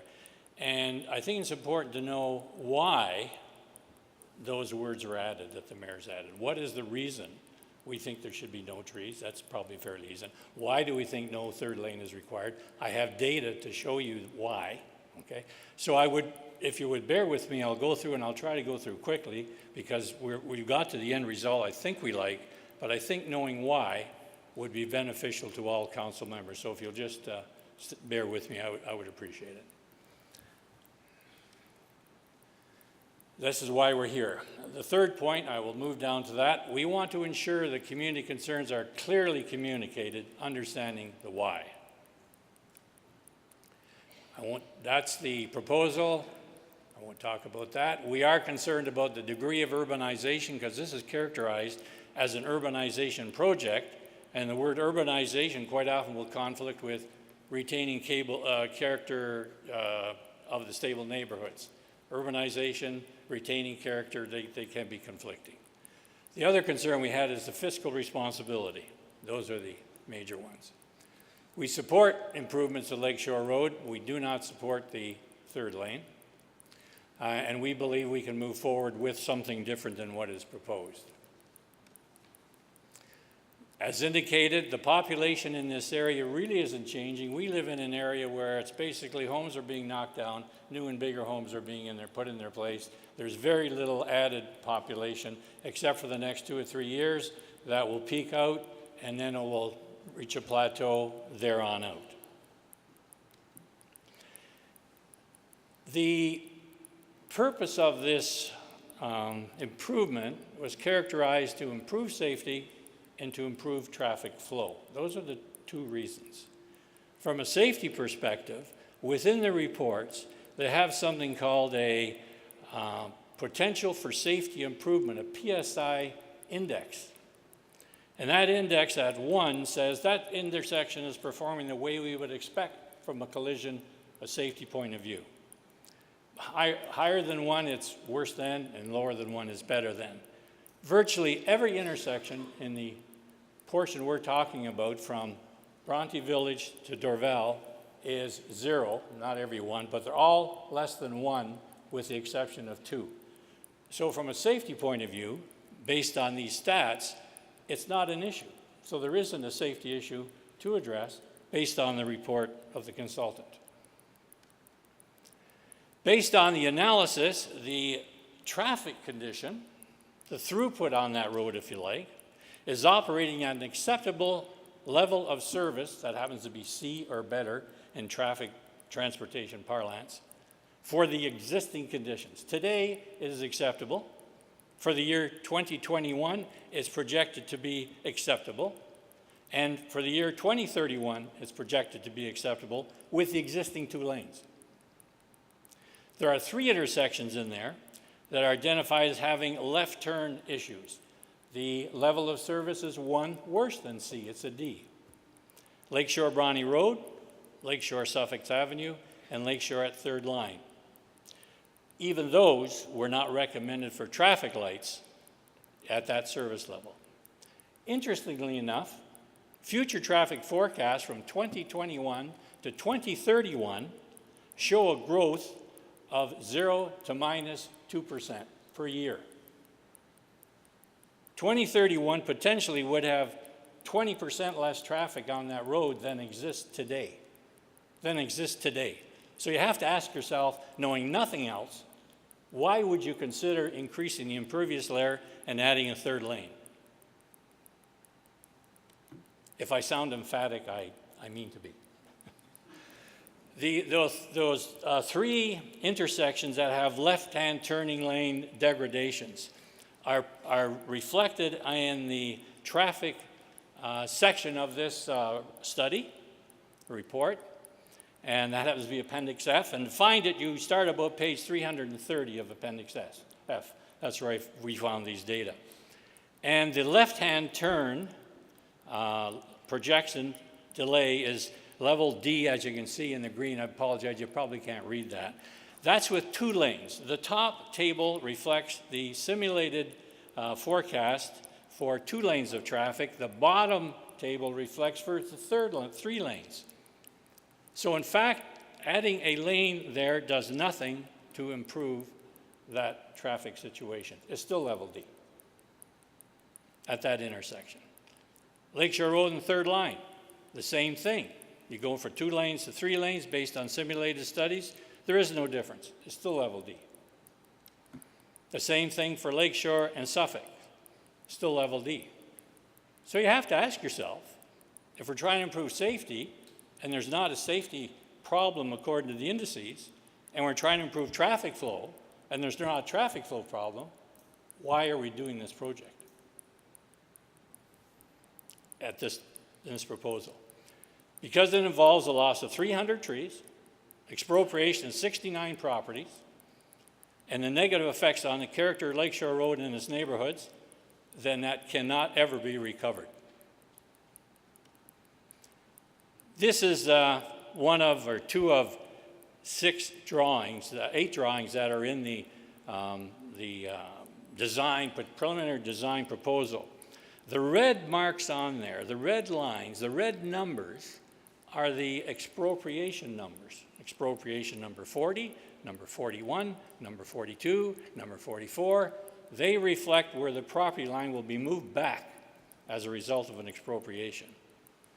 Those X's are the lost trees. This just happens to be one section of that corridor. I have some photographs I'll go through quickly because you'll get the point, I think, fairly quickly.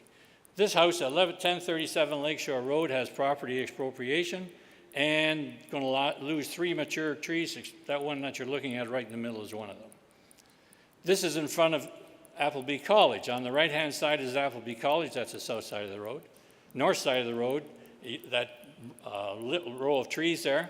There's 4 trees on the right-hand side of the road in front of Appleby College. They all are marked for removal in this program. Same for the ones on the left. A bunch of those trees, I can't tell you which ones, are marked for removal. This is an interesting location. This is Lakeshore Road just west of Fourth Line. On the left-hand side of that picture, the north side, you can see those stone pillars and the iron fences that connect them. There's impact, this is number 44, 45, 46, and 47 expropriations. The property line will go from this side of those stone pillars to the other side of those stone pillars. 6 mature trees are lost on this property, so basically that house will be exposed to Lakeshore Road. This is that Lakeshore Road and Fourth Line, west of Fourth Line. As you can see, the road is basically 4 lanes wide there with the existing pavement. And still, there's going to be expropriation just to the right and a loss of one of those trees there by the telephone pole. This is a listed site, and that fence, that stone wall is part of the area that is expropriated. They talked about daylight zones. Daylight zone is opening up an intersection. This is the corner of Morden and Lakeshore Road. Expropriation 61. That expropriation would run somewhere around from here, I think, I don't know for sure, right by the corner of the house right back here, and this would all be expropriated from that homeowner. Coronation Park. This is looking west, and that's the left-hand turn lane into Coronation Park beside the yellow line. 4 trees on the right, they all go.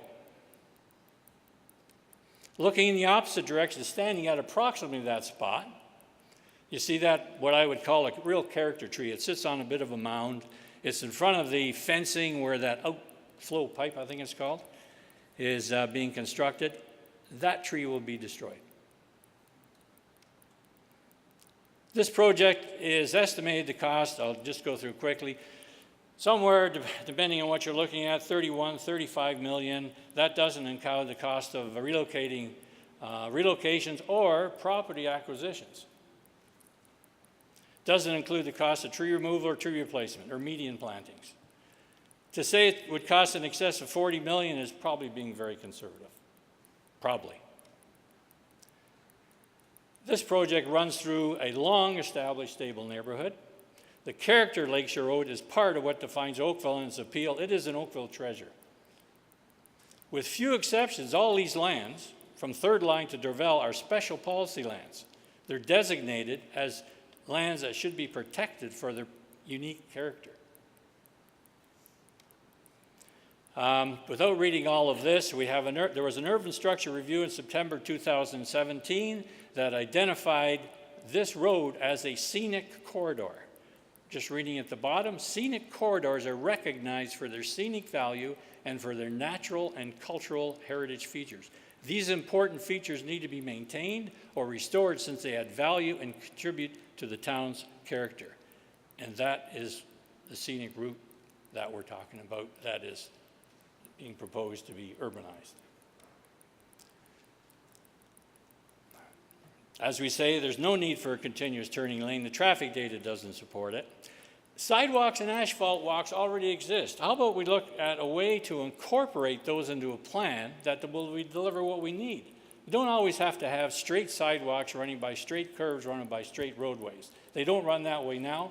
Why can't we find a way of retaining the character that's partially established by the way the sidewalks go in some locations? And how can we be fiscally responsible for spending $40 million to solve a problem that doesn't exist? We oppose the loss of any trees. We oppose land expropriation. There's no need for a third line. We think with some creative engineering, there's ways of building safe bike lanes. I don't know how to do it, but there should be some people who know how to do it. And pedestrian paths in a much less expensive way without messing up the character of the neighborhood. Thank you. I appreciate the time. Thank you, Mayor. Thank you, Mr. Cox. Before I turn to council for questions, I'll just add to your ammo on Lakeshore Road East.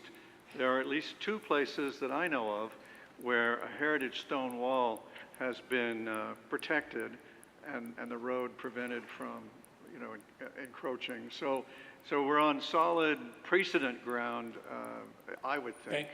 Okay. The town has demonstrated the ability to care for these things. Thank you. Councillor Duddick and Councillor Chisholm. Thank you, Your Worship. Thank you so much, Don, for all your hard work and for the association's hard work in regards to this. I dare say It's not all me. I dare say, but I did want to thank you. I mean, it's come to the point where I dare say people around this table want to clone you in the organization in regards to the presentations you give are very objective, very thorough, and well-researched. Thank you very much. Mr. Chisholm. Thank you, Worship. Don, I'm very impressed with the whole presentation that you presented. It was well informed with respect to what I was really keyed in on was with the traffic. You're saying it's a decrease, which there's no need to be expanding this roadway in the way they're talking about, quote, urbanization. But in your report,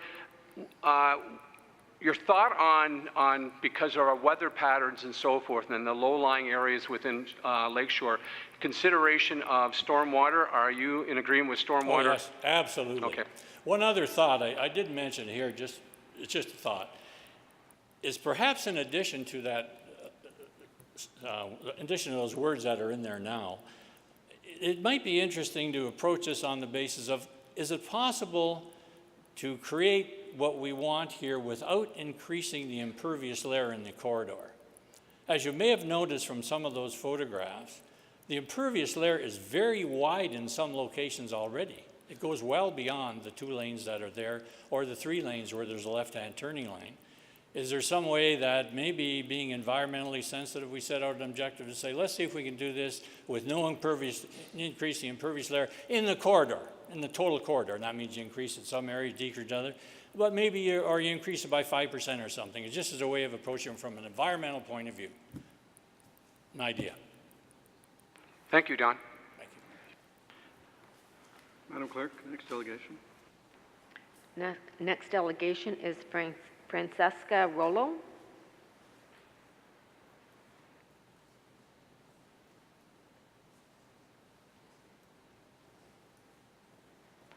Welcome, Ms. Rollo. Council looks forward to your information. Thank you. Good evening, Mr. Mayor and members of council. My name is Francesca Rollo, and I am a homeowner along Lakeshore Road West. I just want to echo Councillor Duddick's remarks with respect to the communication. Many of us here received communication late yesterday evening about this meeting, and that's unfortunate as there are many, many other homeowners in the area and residents that were unaware of this meeting. We were actually unaware of the July 25th meeting. We have provided emails at various meetings at the July 25th meeting. I don't understand why there isn't some type of email that's sent out to all of those who provided their email addresses. It's very simple. It's hard to have to make plans very late in the day, and there are many, many people that are not here. I want to thank you for your motion, to the amendment to the motion with respect to preserving the trees. I am very pleased to hear that. I have many concerns with respect to the plan as it's currently proposed. I oppose the plan.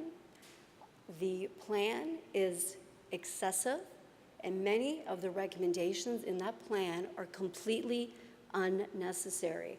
For example, the center turn lane, it is unnecessary. Take, for example, Whittington Road to 4th Line.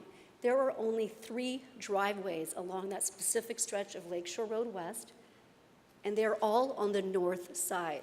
I travel down Lakeshore Road every single day to work and back. And if I'm waiting a second or two, a couple times a week, that's the most. It is unnecessary. And the plan as it's currently proposed has a very severe and significant impact on the homeowner's property. My property is being expropriated. I have the loss of over 15 trees on my property alone, which is a heritage property, which I think accounts for about 5% of the total tree loss. And I think that's environmentally and socially irresponsible. There have been no other options other than the options or other than the recommendations that were currently proposed. And I'm pleased to see that this is going back and there's going to be further review and further consideration. The impact is on the community. We are the most livable city in Canada. Oakville is an iconic community. Lakeshore Road West is an iconic street. We have to preserve the heritage along this roadway, the beautiful topography. It's known for its beautiful tree-lined streets, and the plan, as it's currently proposed, I think respectfully, destroys Lakeshore Road West. The recommendations, as I indicated earlier, are excessive, and I oppose the plan, and I really would like to see what might be coming back to us, properly communicated, so we can provide further input as well. So thank you. Thank you. I would say to you, Council has been in violent agreement with you ever since May when it turned the plan back to staff. Right. So thank you for coming and sharing your information. Thank you. Are there other members of the public with information? Madam Clerk?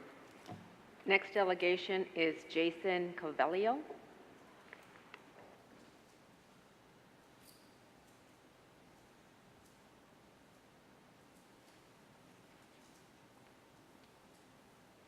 Thank you, Mayor Burton. Welcome, sir. We're looking forward to your information. Remember, you are near the bridge. Yes, I am. I'm Thank the you. second property from the bridge. And Don did such a great job. It's tough to follow Don, but I'll try. The current plan, as it is presented to us, doesn't take into account many of the homeowners that live close to that specific area of 4th Line and Lakeshore Road.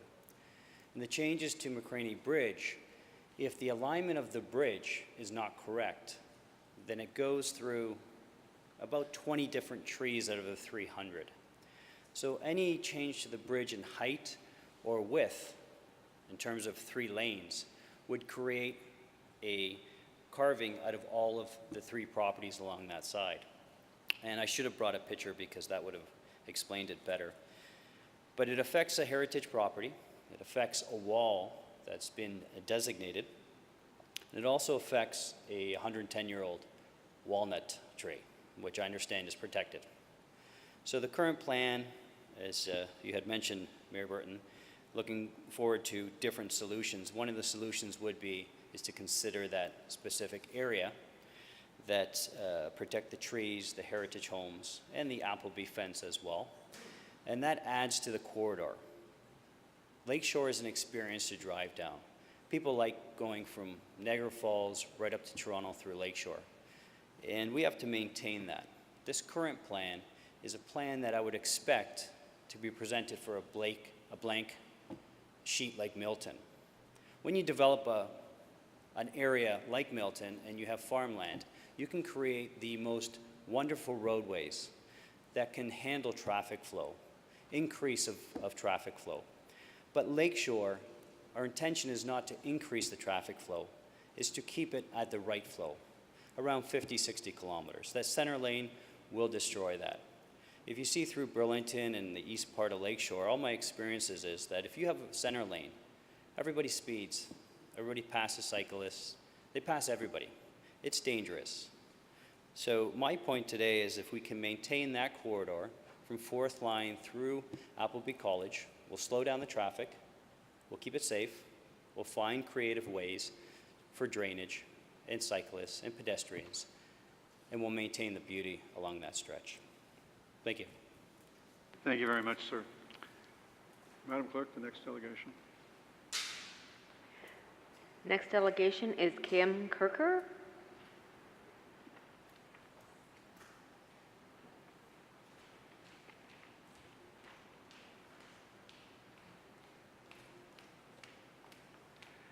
Welcome, ma'am. Council looks forward to your information. Good evening. Thank you.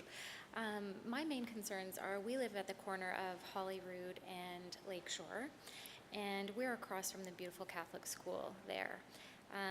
Adding in that 3rd turning lane is, it's just going to create so much more chaos and traffic and just create an unsafe environment for those students. There needs to be something done there and addressed in that capacity. I mean, students travel in packs, and that is just unsafe as it is. Another concern of mine is that cyclists, we know that a fair amount of cyclists that do ride down Lakeshore are very expert, and they tend to ride in packs as well. And I don't see them actually using the bike lanes. There are existing bike lanes, and they really don't use them as much from what I see. I have a feeling that if we extend bike lanes, I do believe that biker safety is an issue. But when we're looking at those large groups of cyclists for a number of months throughout the year, I do think that that's something we should also consider as well. Possibly combining a walkway with a bike lane so that there is sort of a multi-use lane is something that should be addressed. Adding that center lane, I am in complete agreement with Jason. We all know that that just becomes a passing lane in which oncoming head-on collisions can also occur. So with that being said, thank you, Mayor, for your additions and for hearing us speak this evening. We appreciate it. Thank you, councillors. Thank you very much, ma'am, for coming and sharing your information. Madam Clerk. Our last listed delegation is George Gilrain. Mr. Gilring, yes, either station will serve you. Welcome. We look forward to your Ambidextrous information. council. Mr. Mayor and councillors of the greatest town in Canada. I'm pleased to be here today to talk a little bit about an iconic road in this beautiful city of ours. I think that most of the traffic that travels down this road is not from South Oakville, but rather people coming from all parts of Oakville, maybe even Burlington, to take a drive down a scenic road. That's a lot of the traffic that comes down that road. I live on Lakeshore Road. I have never had a problem getting onto the road to go to work or to go out or to come back home. Traffic has never been an issue for me. And according to the data that we've heard from Don, it's not going to get a lot worse in the foreseeable future, at least in my future. So the plan that's been put forward was a tremendous shock to see, because it just seemed to come from another planet. It was way overbuilt. This is not New York City. This is Oakville. This is the best, most livable city in Canada. Oh, did I say that already? We need to preserve that. We need to preserve the beauty of this road, which attracts people from all over to take that drive. We need to ensure safety, and that's also important. The center lane, I don't think will increase safety. In fact, I think a center lane will decrease safety because it increases the speed on a currently relatively slow road, which is probably also why people like to drive it. The third lane encourages, as was mentioned earlier, encourages passing, encourages an increase in speed because the roadway is wider, and that's not increasing safety. It also decreases the charm of the corridor. And lastly, one way to increase safety would be to take the sidewalk that we have now, which is these squares of concrete that are often uneven and cause tremendous damage to the snow removal equipment, which is also probably why a lot of cyclists don't want to cycle on the bumpy sidewalk. They want to cycle on the road. When I cycle, I try to cycle on the sidewalk because I feel safer, but the effect of the squares on the part of my anatomy that sits on the bicycle is not very comforting. And so I risk my safety because of that.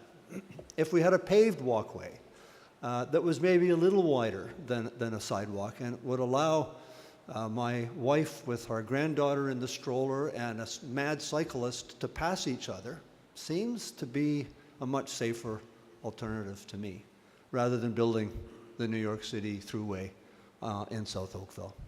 I'm so appreciative to see your recommendation, Mr. Mayor. Thank you for that. And for the support of our councillors. Thank you for that. And knowing that and having said that, I'm sure we will arrive at a safe and charming drive in South Oakville. Thanks for your support. Thank you very much for your information, Mr. Goring. Madam Clerk, that's it. Are there other members of the public with information for council on this matter? All right, Councilor Lischina, you're the acting mayor for this month.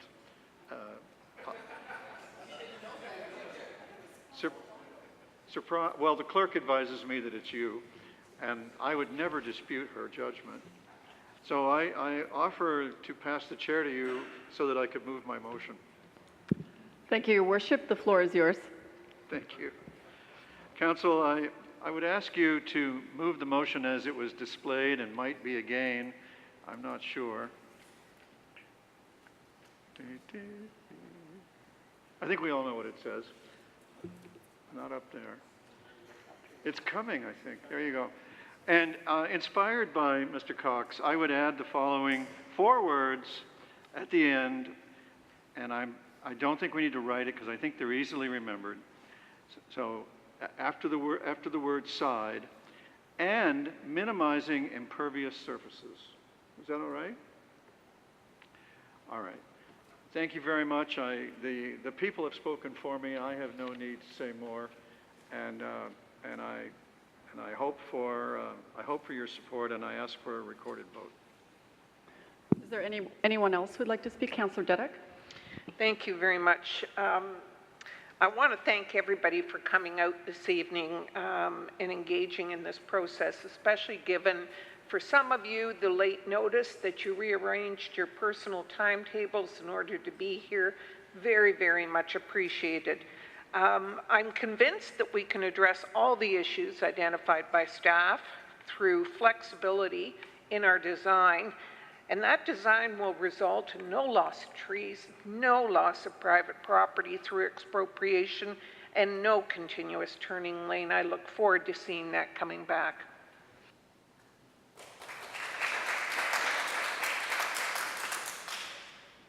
Anyone else wish to speak from council? Councillor Elgar. Thank you, Acting Mayor Lischina. I would like to say that I think what I've heard tonight is that the residents are not getting the information they need. And I think going forward, we as a council have to do a better job at trying to change a few things related to emails, because if emails are sent from constituents to the town, we do not know about those emails at all. We are not given the email addresses, and that's, whether we can change that, I don't know, but there's an awful big assumption, I know, from the people stating that, well, you've got to know about it because I sent it to town, and it's not working. And I think we really have to take a look at that going forward, because this is a perfect case of residents not knowing at the front end of what was being proposed. And also, I think we have to look at message boards, electronic message boards on the street. It happened to me a number of years ago, where we were having a Mid-Halton, which came up tonight. We were looking at doing an expansion, and nobody knew about it. I went and I rented a message board myself, and I put on sewage treatment plant. Wastewater, nobody cared about. When it said sewage, excellent turnout. So I think we got to do a better job of wording how it impacts people too. So thank you, and thank everybody for coming out tonight. Anyone else? Councillor Chisholm. Might as well get my 2 cents in too. My thanks to all the residents who came out tonight. Unfortunately, a lot of the residents weren't aware of what happened tonight. And again, I'm not to repeat this to death, but the communication is very important when you're looking at a large project like this. I echo Councillor Duddeck's comments about we can do this without impacting and minimizing any major changes or devastation to trees and so forth. We will do this in a methodical way. We'll do this as appropriate to everyone in the neighborhood and the linear roadway. I really believe this can be done, but again, it's not going to be overdone to the point that it's impacting our residents. So to everyone who showed up tonight to speak on that, thank you very much and congratulations. Thank you, Councillor Chisholm. Anyone else? Going once, going twice. So we have a motion on the floor by the mayor with the added wording that everyone is aware of. It was noted that a recorded motion, vote was asked. So for all those who are in favor, please stand up and I will call your name. And we have Councillor O'Meara, Councillor Robinson, Councillor Duddick, Councillor Chisholm, Councillor Giddings, Councillor Hutchins, Councillor Elgar, Councillor Longo, Councillor Knoll, Councillor Grant, Councillor Adams, and Councillor Shina. And I would most likely, of course, best for last here since it's his motion, and the Mayor, Mayor Burton. And so the motion passes unanimously. Thank you, and the floor is back to you, Mayor Burton. Thank you for passing the chair. Council, I believe the report for the next item is C4, the LPAT appeal. I believe the report is conclusive, and I would ask if you can pass that now in public.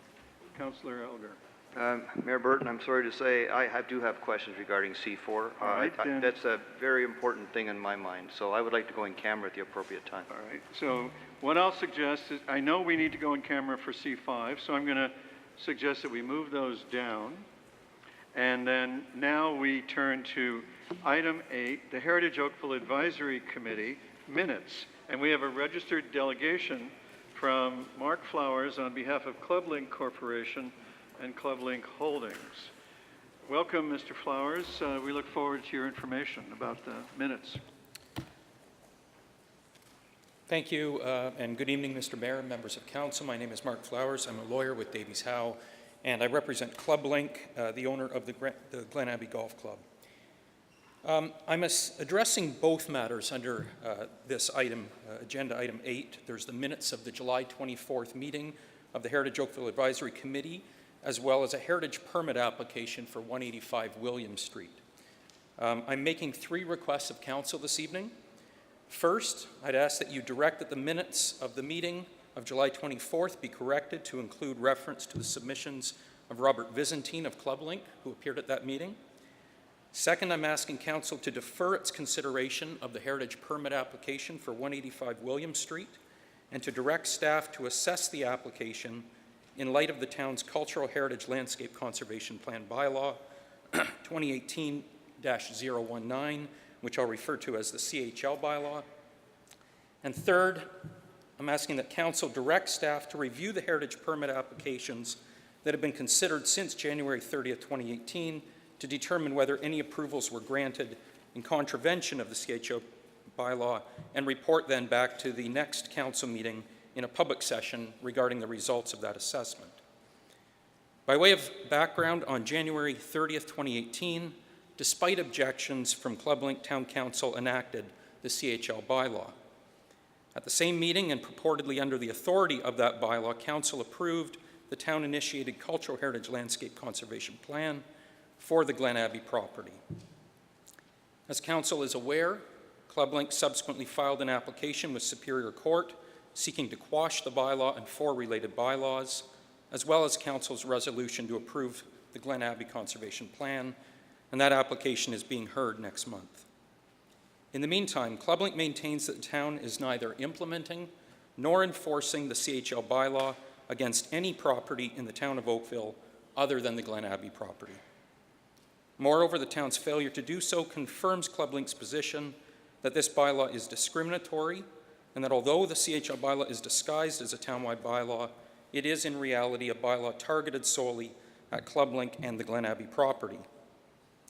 And in support of ClubLink's position in the manner in which the town is processing and approving heritage permit applications within the town's heritage conservation districts in the absence of any conservation plan for those properties under the bylaw. And this includes the present heritage permit application for 185 William Street, which is the subject of the town staff report dated July 11th, which was considered by the Heritage Committee at its meeting on July 24th. The CHL bylaw itself states that it applies to all cultural heritage landscapes contained on or in a protected heritage property in the town. As confirmed in the town's Cultural Heritage Landscape Strategy that this council adopted in January 2014, each of the town's 4 heritage conservation districts constitutes a cultural heritage landscape. Further, the term protected heritage property is specifically defined in the bylaw as including property that has been designated under Part 5 of the Heritage Act as part of a heritage conservation district, otherwise known as an HCD. Thus, it is apparent that the CHL bylaw is intended to apply to all properties within the town's 4 HCDs, which would include the subject property at 185 William Street, which is located in the old Oakville HCD. Under sections 213 and 311 of the CHL bylaw, council shall require the preparation of a conservation plan forthwith and no later than 3 months after a property has become a protected heritage property. And by contrast, the CHL bylaw has now been in place for more than 6 months. To the best of our knowledge, Town Council has not required the preparation of a conservation plan for any property in the town of Oakville other than the Glen Abbey property. The need for a conservation plan under the terms of the CHL bylaw is evident in the following sections. 214A says any alteration of a cultural heritage landscape in or on a protected heritage property shall be in accordance with the conservation plan. And 221 says no person shall alter a cultural heritage landscape contained in a protected heritage property without having a conservation plan for the property. Thus, under the terms of the CHL bylaw, we fail to see how the town can process and approve any application to alter property within an HCD in the absence of a conservation plan for the property. It appears that this is exactly how the town is proceeding. We understand that the town has been, in fact, processing and approving a number of heritage permit applications for properties within its HCDs since the bylaw was enacted January 30th, 2018, despite the absence of any conservation plan for any of the applicable properties. On behalf of ClubLink, Robert Vizentine attended at the Heritage Committee meeting on July 24th. He made this point in an oral submission, and as requested by the Heritage Committee, Mr. Vizentine subsequently submitted a copy of his speaking notes. Surprisingly, despite his attendance at that meeting and the submissions he made, there is no reference whatsoever to his presentation in the minutes of that meeting. And in our view, this is an omission from the minutes that should be corrected prior to council formally receiving the minutes. We also note that the CHL bylaw broadly defines the term alter as including, among other things, to repair. Thus, given the prohibition in the CHL bylaw against altering a protected heritage property in the absence of a conservation plan, we are curious as to what steps, if any, the town has been taking to ensure that no owner of property within the HCDs is making any repairs to its property in the absence of a conservation plan. Under Part 5 of the CHL bylaw, the town's Director of Planning Services is directed to take certain action where a proposal to alter a cultural heritage landscape is made by the owner of a protected heritage property, and specifically I refer to sections 5.1.1 and 5.1.2 of the CHL bylaw. 5.1.1 says where the designated official, and that is under the terms of the bylaw, the Director of Planning Services, where he is advised by the owner of protected heritage property that contains a cultural heritage landscape that the owner proposes to alter the cultural heritage landscape, the designated official shall determine whether there is a CHL conservation plan in place for that protected heritage property. And again, we know what the answer is because with the exception of Glen Abbey property, there is no conservation plan. So the answer to that question has to be no. 5.1.2, where the designated official receives a proposal to alter the cultural heritage landscape for which there is no cultural heritage landscape conservation plan in place, the designated official shall advise the owner that council will require the proposal to be accompanied by a conservation plan. Despite these requirements, there's no reference whatsoever to a conservation plan in the staff report that is before you dealing with 185 William, nor is there any indication that the Director of Planning or Heritage Planning staff even turned their minds to the CHL bylaw when considering the heritage permit application. Given the town's apparent failure to implement and enforce the CHL bylaw in relation to the heritage permit application for 185 William Street and for applications for other properties that have been considered since January 30th, 2018, we again request the following. First, that you defer your consideration of the heritage permit application for this property and direct staff to assess the application in light of the CHL bylaw. And secondly, that you direct staff to review the heritage permit applications that have been considered since January 30th, 2018. We believe there are a number, having reviewed the various agendas. to determine whether any approvals were granted in contravention of the bylaw that you passed in January, and that staff then report back to the next council meeting in a public session, so there's full transparency, regarding the results of that assessment. I thank you for your time, and I also have a copy of my submissions that I'll hand to the clerk. Thank you. Thank you, Mr. Flowers, for your information this evening. Thank you. Mr. Solicitor, I wonder if you have any advice for council on this matter.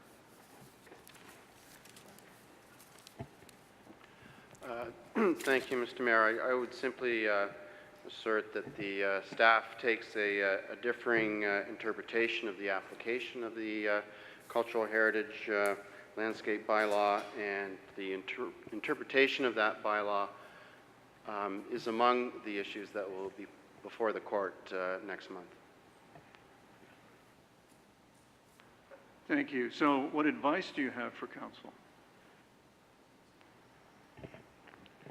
My advice is to move the minutes as they are before you. And to approve 185 William Street's permit? Yes. Thank you, Mr. Solicitor. Council, there is a motion, as is our custom, you know, we receive the minutes and we approve the a decision of the committee. And I hope this has just been distributed to the members of council. All right, it's about to be distributed to you by screen. So this is the 185 William Street permit matter. And we'll style that 8A. And unless you have other questions, I would look for a motion to receive the minutes and a motion to approve A. Councillor Knoll. Councillor O'Meara? Sorry, I just want to make sure that Mr. Vizintine's comments were added into the minutes then of the Heritage meeting. I believe I saw something circulate earlier that it was added to diligent, but I just wanted to ensure that those comments were accurately reflected. Mr. Solicitor, perhaps you could speak to whether there's a necessity to include Mr. Vizintine in the minutes of the Heritage Committee.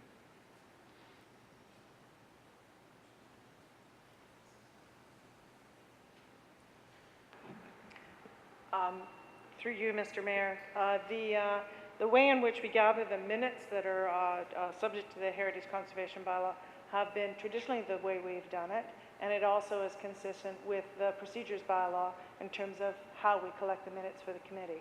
So what you see here has been consistently applied for a number of years in terms of dealing with how the outcome of the meetings from the committee meeting to then is referred then to council. Perfect. Thank you very much. Thank you, Worship. Councillor Duddick.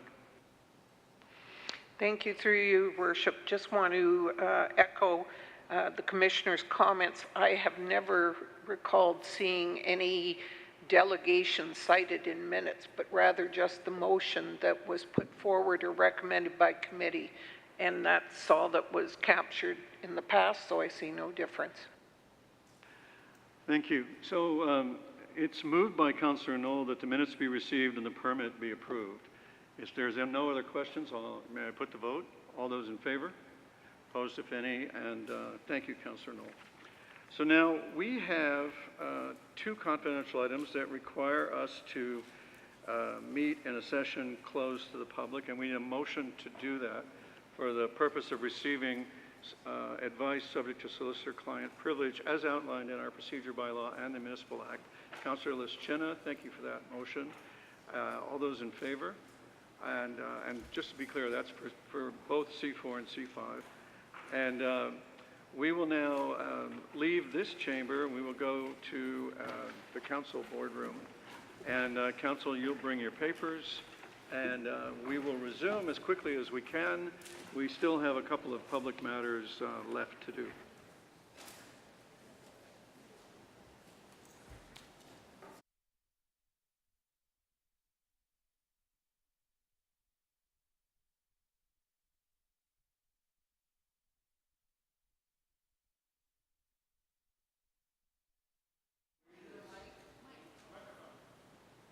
I meant to ask you, Councillor Knoll, are you moving that we proceed past the hour until we finish the agenda? That's right, sir. And are we all, I'll just call the vote again on that. All in favor? That carries. Thank you.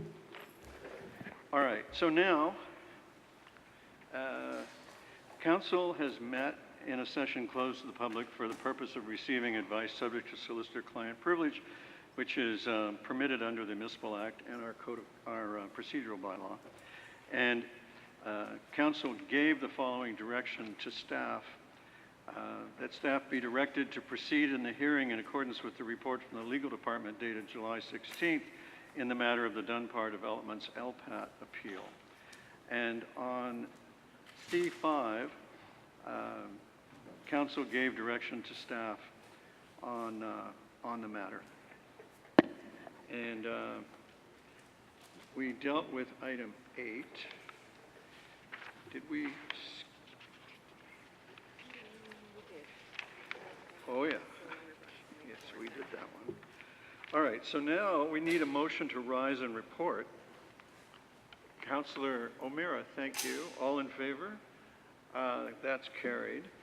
I rise and report that the Committee of the Whole has met and made recommendations on consent items 1 and confidential consent items C1, C2, and C3, public hearing item 2, discussion items 3, 4, 5, 6, and 7, and the confidential discussion items C4 and C5, and advisory committee minutes item 8 and 8A as noted by the clerk. Could I have a mover and seconder for the adoption of the report? Councillor Hutchins, Councillor Robinson. All those in favor?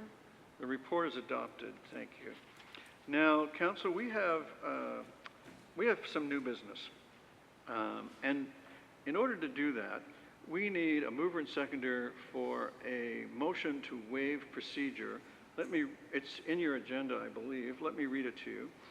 That in accordance with Section 1.2, Sub 2 of the Procedure Bylaw, the rules of procedure established in Section 6.1 be waived to permit A, 2 notice of motions to be introduced at the Planning and Development Council meeting this evening, and B, to deal with both notices of motion this evening. Councillor Lischina? Councillor Hutchins? All those in favor? And that carries with the requisite number of votes. All right, the first item, I need to pass the chair to Acting Mayor Lischina and ask to be recognized. You have the floor, Mayor Burton. Thank you, Acting Mayor Lischina. Council, we have been attacked. The peace and quiet and enjoyment of our residents in public spaces has been disrupted again, as it appears to be every couple of years or so, by people behaving in a very unfortunate and disagreeable way. And so Councillor Elgar and I bring you the following motion. Whereas Oakville wishes to be a safe and welcoming community for all those who are residents or visitors to our town, and whereas messaging and graphic depictions felt by many to be upsetting and objectionable are appearing in public places, on our streets, and at our doorsteps yearly, and whereas the Canadian Code of Advertising Standards includes in its provisions outlined under unacceptable depictions and portrayals, advertisements shall not undermine human dignity or display obvious indifference to or encourage gratuitously and without merit conduct or attitudes that offend the standards of public decency prevailing among a significant segment of the population. Therefore, be it resolved that Council direct the Director of Municipal Enforcement, in consultation with the town solicitor, to assess options to A, regulate the display of banners and signs in public places, as well as the distribution of print materials to private residences that contain extremely graphic images intended to shock, alarm, or cause dismay, including the potential for the prohibiting of the public display and distribution of such print materials for the purposes of addressing the potential of such displays to cause harm to members of the public, especially children, and B, report back to Council in 2019. Be it further resolved that by way of a letter to the Honorable Caroline Mulroney, Attorney General, Mayor Burton, on behalf of Council, urged the Province of Ontario to limit and regulate the display and distribution of posters, signs, and leaflets that contain disturbing images. And I thank you for hearing me out on that. Madam Acting Mayor, Yes. that's my motion. Thank you, Your Worship. Is there anyone else who'd like to speak? Councillor Hutchins? Yes, I definitely would. The situation arose recently in Town Square where people were enjoying their lunch and children playing on the grass there when these posters of aborted fetuses and so on, graphically displayed, prevented a lot of people and upset a lot of people there. I was called and I notified the town and the police had no way to come and move the people along, so I am very much supporting this. I would also like to add to the motion that I think a C should be put in there to circulate this to other members, councils around Ontario to get their support as well. Thank you. Councillor Elgar? Thank you very much, Ms. Lichina. I'm very proud to second this motion. I think it's really something we need to do in Oakville.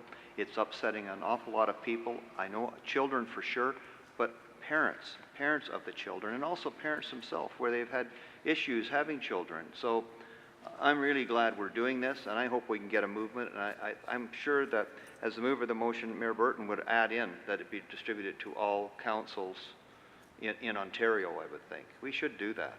It's got to happen. As a matter of fact, the words have just appeared at the end, and advise AMO members. Thank you. Councillor Knoll?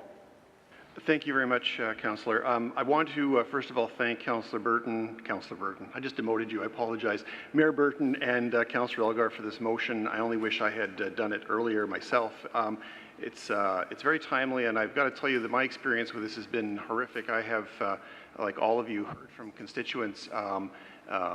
Every time these things end up in the mailboxes or the signs end up on streets, the phones light up, the emails pour in about situations where children have been experiencing this and have had nightmares at night. I had one particular case where a child had several nights in a row had nightmares, and the mother was literally crying on the phone to me. It is so upsetting to so many people, and the time has come to do something about it.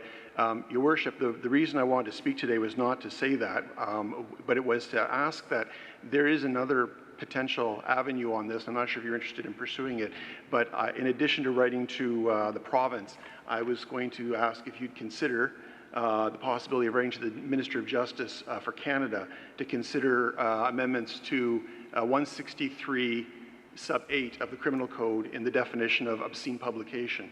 I'd done some research on this in the past, and I know that some others had concluded that that may be a way to deal with it. Obscene publication right now broadly describes a number of things that are considered obscene, but wording could be jiggery-pokeried, I guess, to use a term we just heard recently, to potentially include this. It includes, items that are obscene include crime, horror, cruelty, and violence.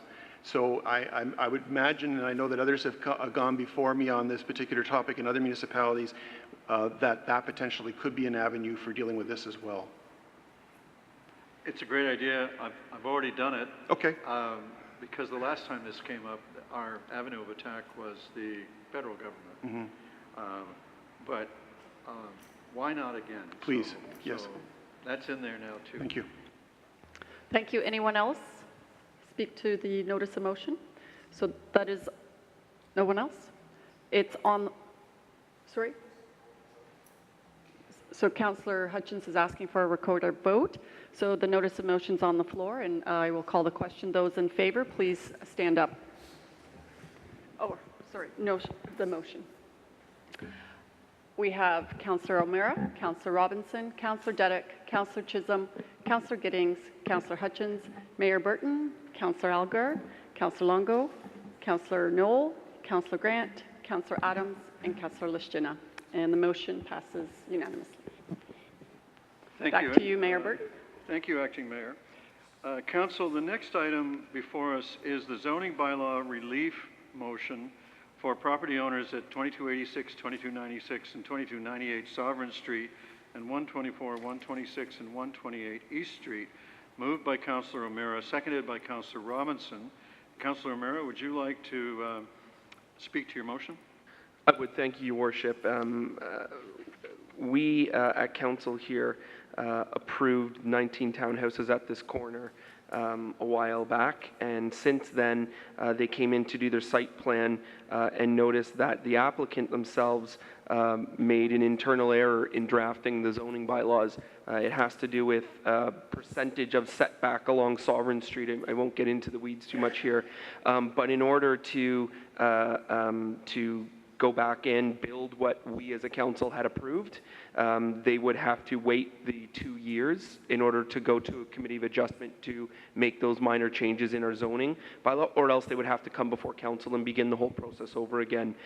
So I want to thank staff for working with me and Councillor Robinson to make sure that they can move ahead with the decision that this council's made already, and recognizing, and they were very accepting of their error. So this is the way that we have to fix it, and I would ask for your consideration in supporting this motion so that those dilapidated buildings don't have to sit there for a couple of years waiting for it. So that's really all I have to say, Your Worship. Thank you.